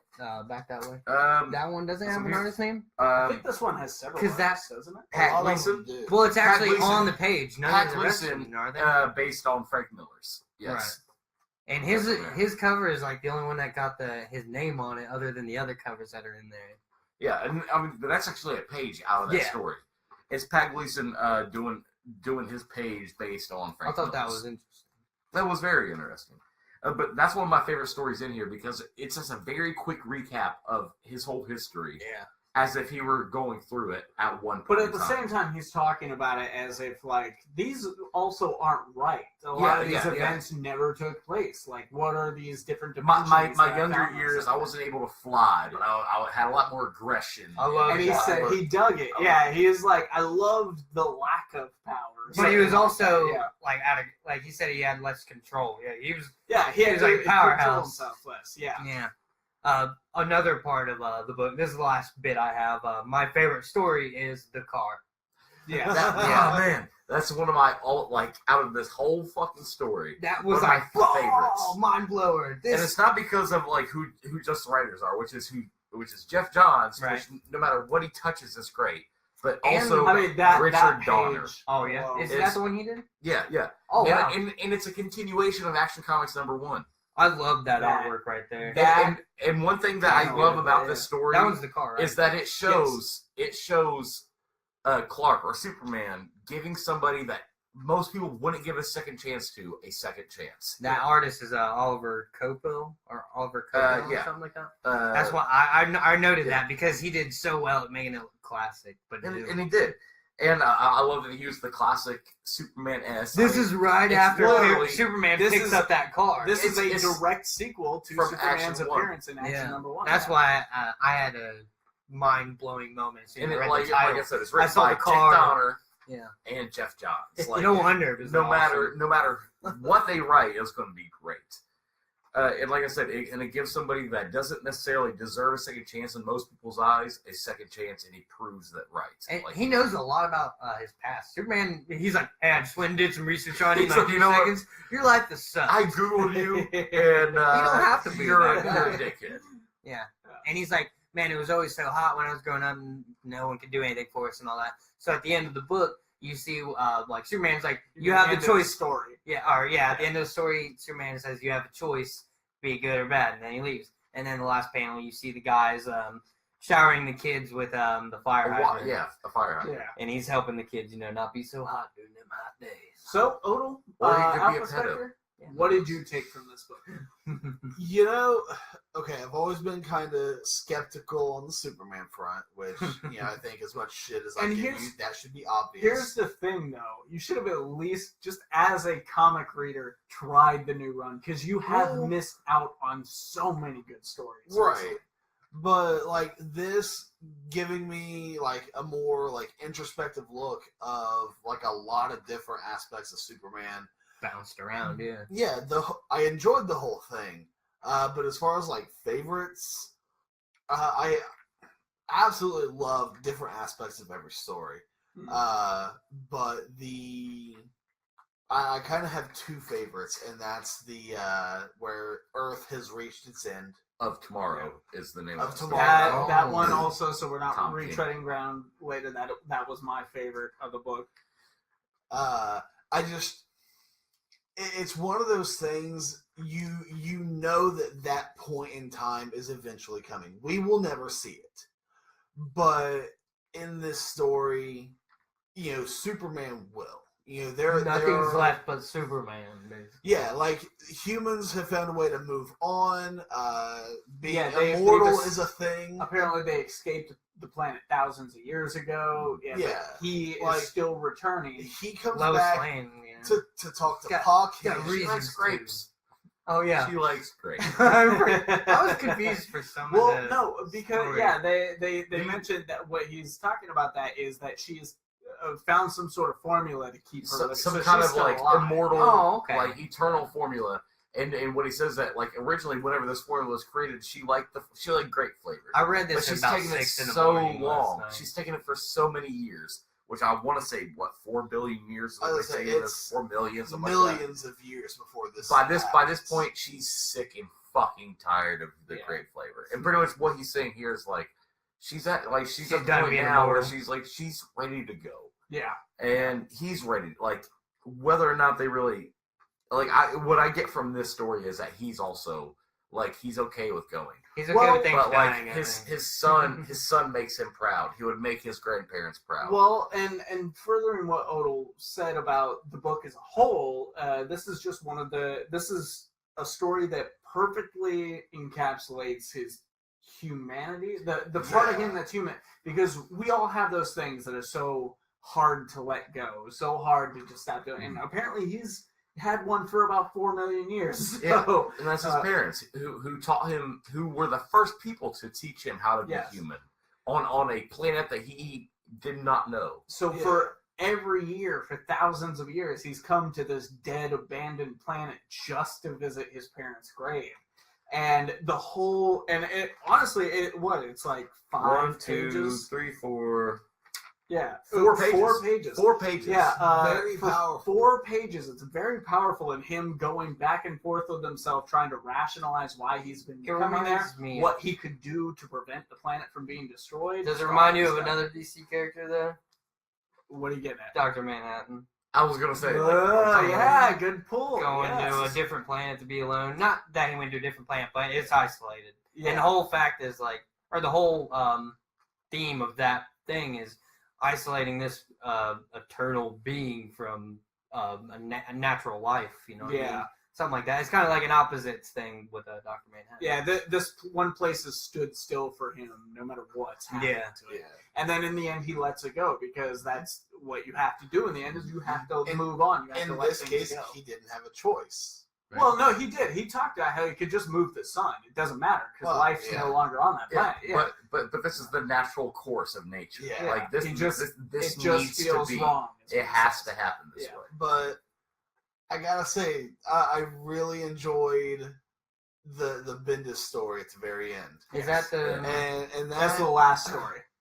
That one, I think I enjoyed for different reasons. Let's not spoil this.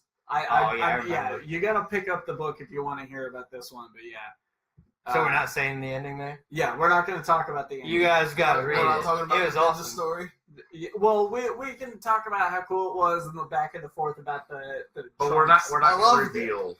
No, not the ending. No, not that. Like the trunks is what I wanted to bring out. Like I love the fact that keeps getting brought up because that was one of the big criticisms of all of this coming. In this book, they never explain why they're back. No, they're just back. They don't. All except for those few lies between the two girls. In that that's not even an explanation. Well, that's just a debate on whether other than that, nothing is even mentioned. And that's what I was saying about Batman and how he doesn't and all this. The simplicity of it, well, shit, here's this godlike being. Let's pull him back here, but why is he wearing his underwear on the outside? And they're like, he's probably listening to this everything whole we're saying. back and forth conversation for like almost a page's worth of dialogue. Yeah.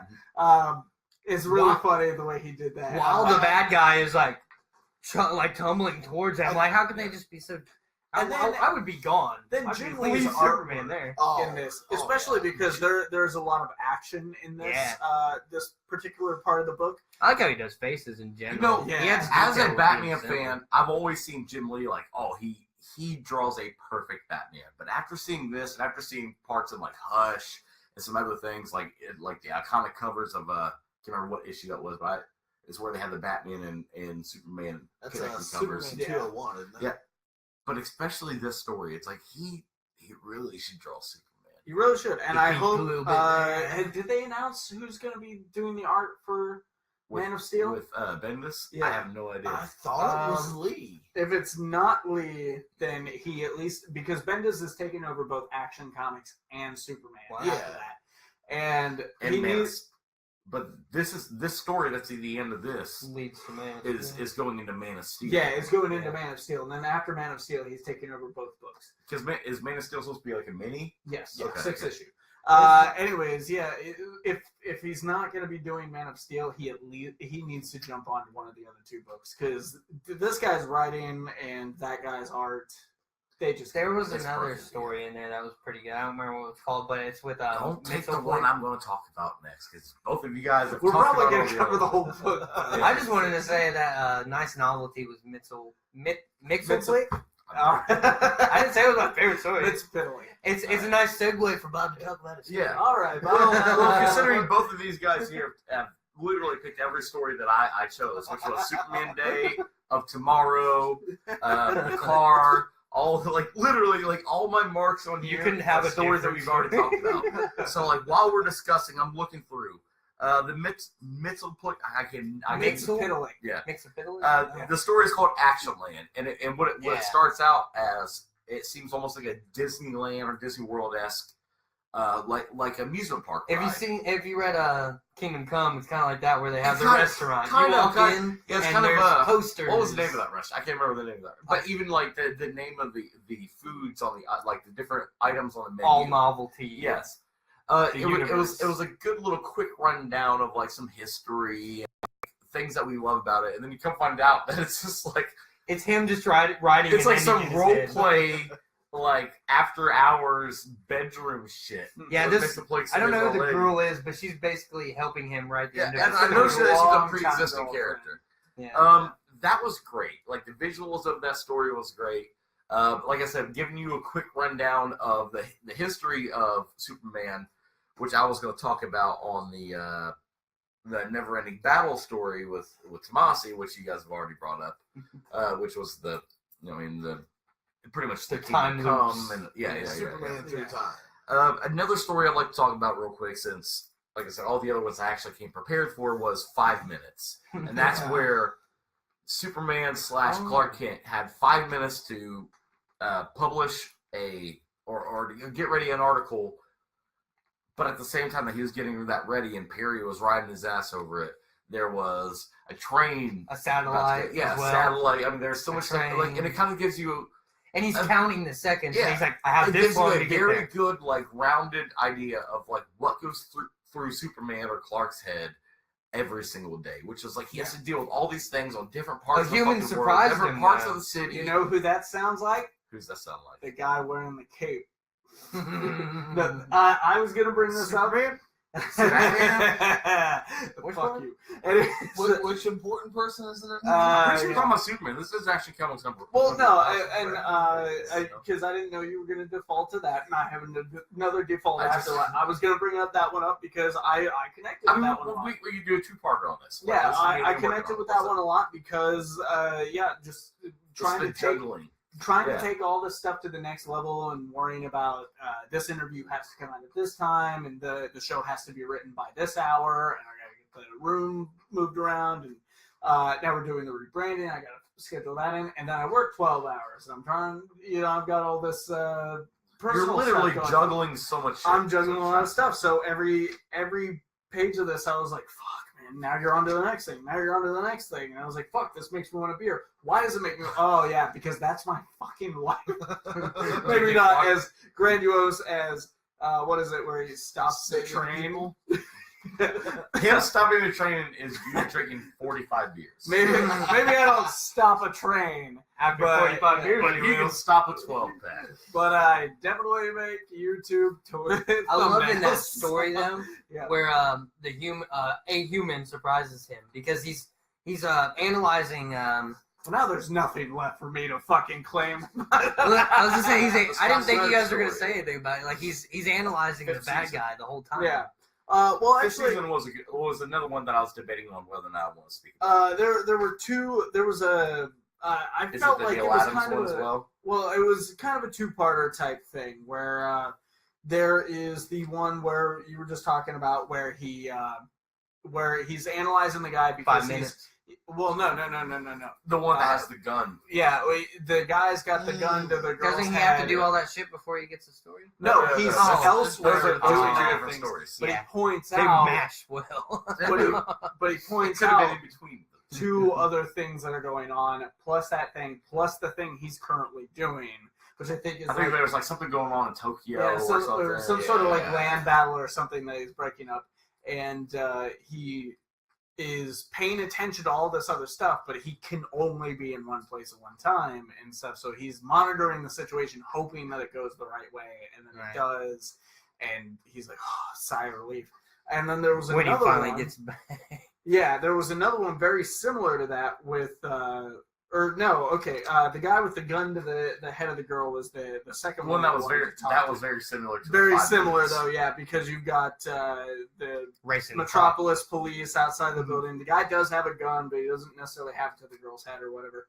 But the police are able to handle the situation, and that's why Superman's able to sigh breath of relief, because he's like, look, they are important, and they do their job, Yeah. and that's why we're lucky to have them.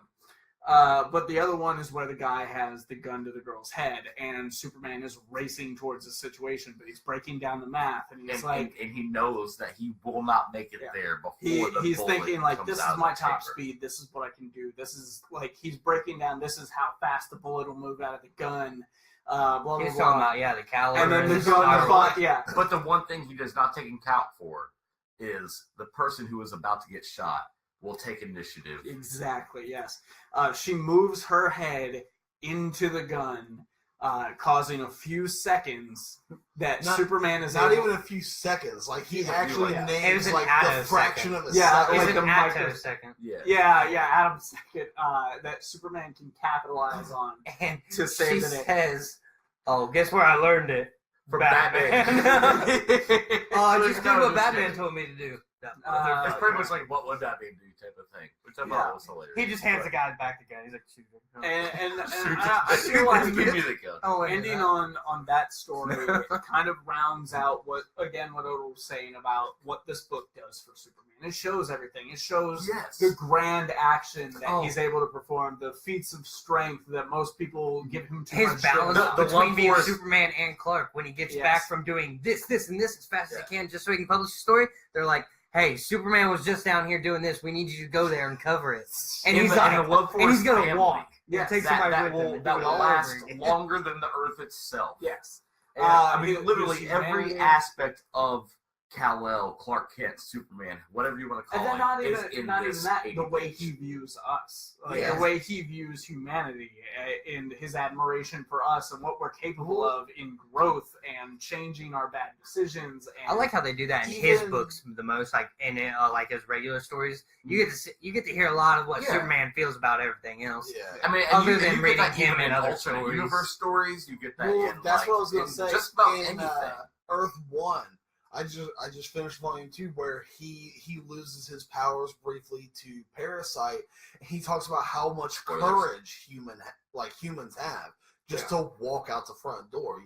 Like, I mean, Superman is a lot more of an emotional character than I thought he was. I mean, that was So- something that was even brought to your attention in Action Comics #1. Is that he's the hero for the lesser man. He's the hero for the people in poverty, the people that aren't able to the downtrodden, exactly. People in podcasts. Yeah, the people in podcasts. I mean, in Action Comics #1 in 39. We need a Superman. We need somebody for podcasts. Somebody say that's why. That's why when we're going live and all this stuff, I got no shame wearing a full-on Superman cape and a T-shirt because and I have no shame wearing him on my beer.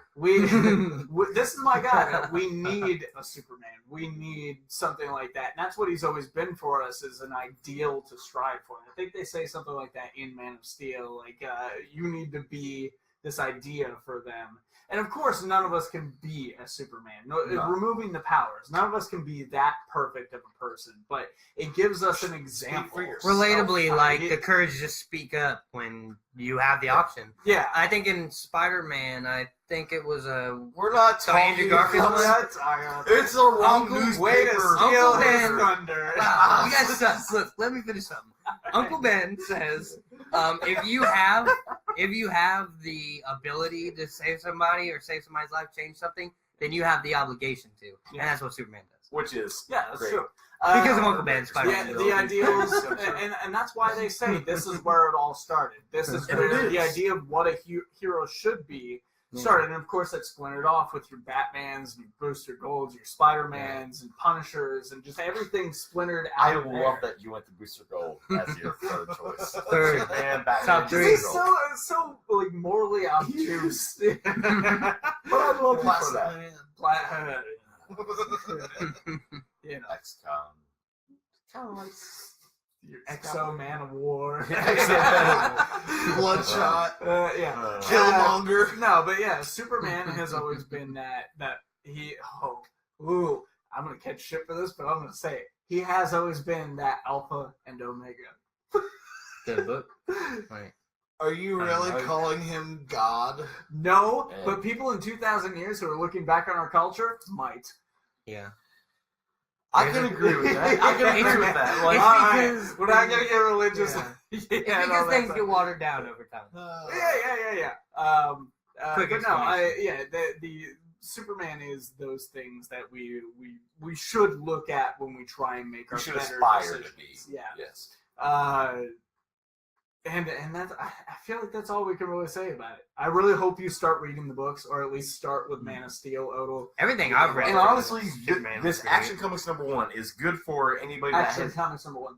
That's what I meant. I mean, I forgot, 3 fucking zeros? I forgot 99 other issues. You kind of 999 other issues. Makes a difference when it's money. I feel like I'm being raped by your inability to recognize the 80 years of the history. And 80 years with the 80 pages and personally, I'm offended. $8 price tag on it. Like, could there be any more on the? You know what?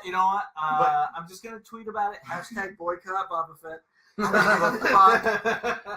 the bad boy of podcast reviews. But this issue is good for somebody that has loved the character for this long. For people that are just being introduced, because it gives you literally the guidelines of this character. Like, anybody that is a fan of this character, that's on the fence about this character, that hates this fucking character, let them read this issue. Yes, please. And especially those last points, because people so blindly hate Superman, because he can do anything. What, every book he just stands there and gets... Oh, it's like nothing give Jesus a comic book. He can do anything. He does have a comic book. There is a man there. And he can be manipulated, and he can be overcome. And Vandal Savage, again, he's in this book. There's a reason he's able to put him through time, because Superman does have his weaknesses. Yeah.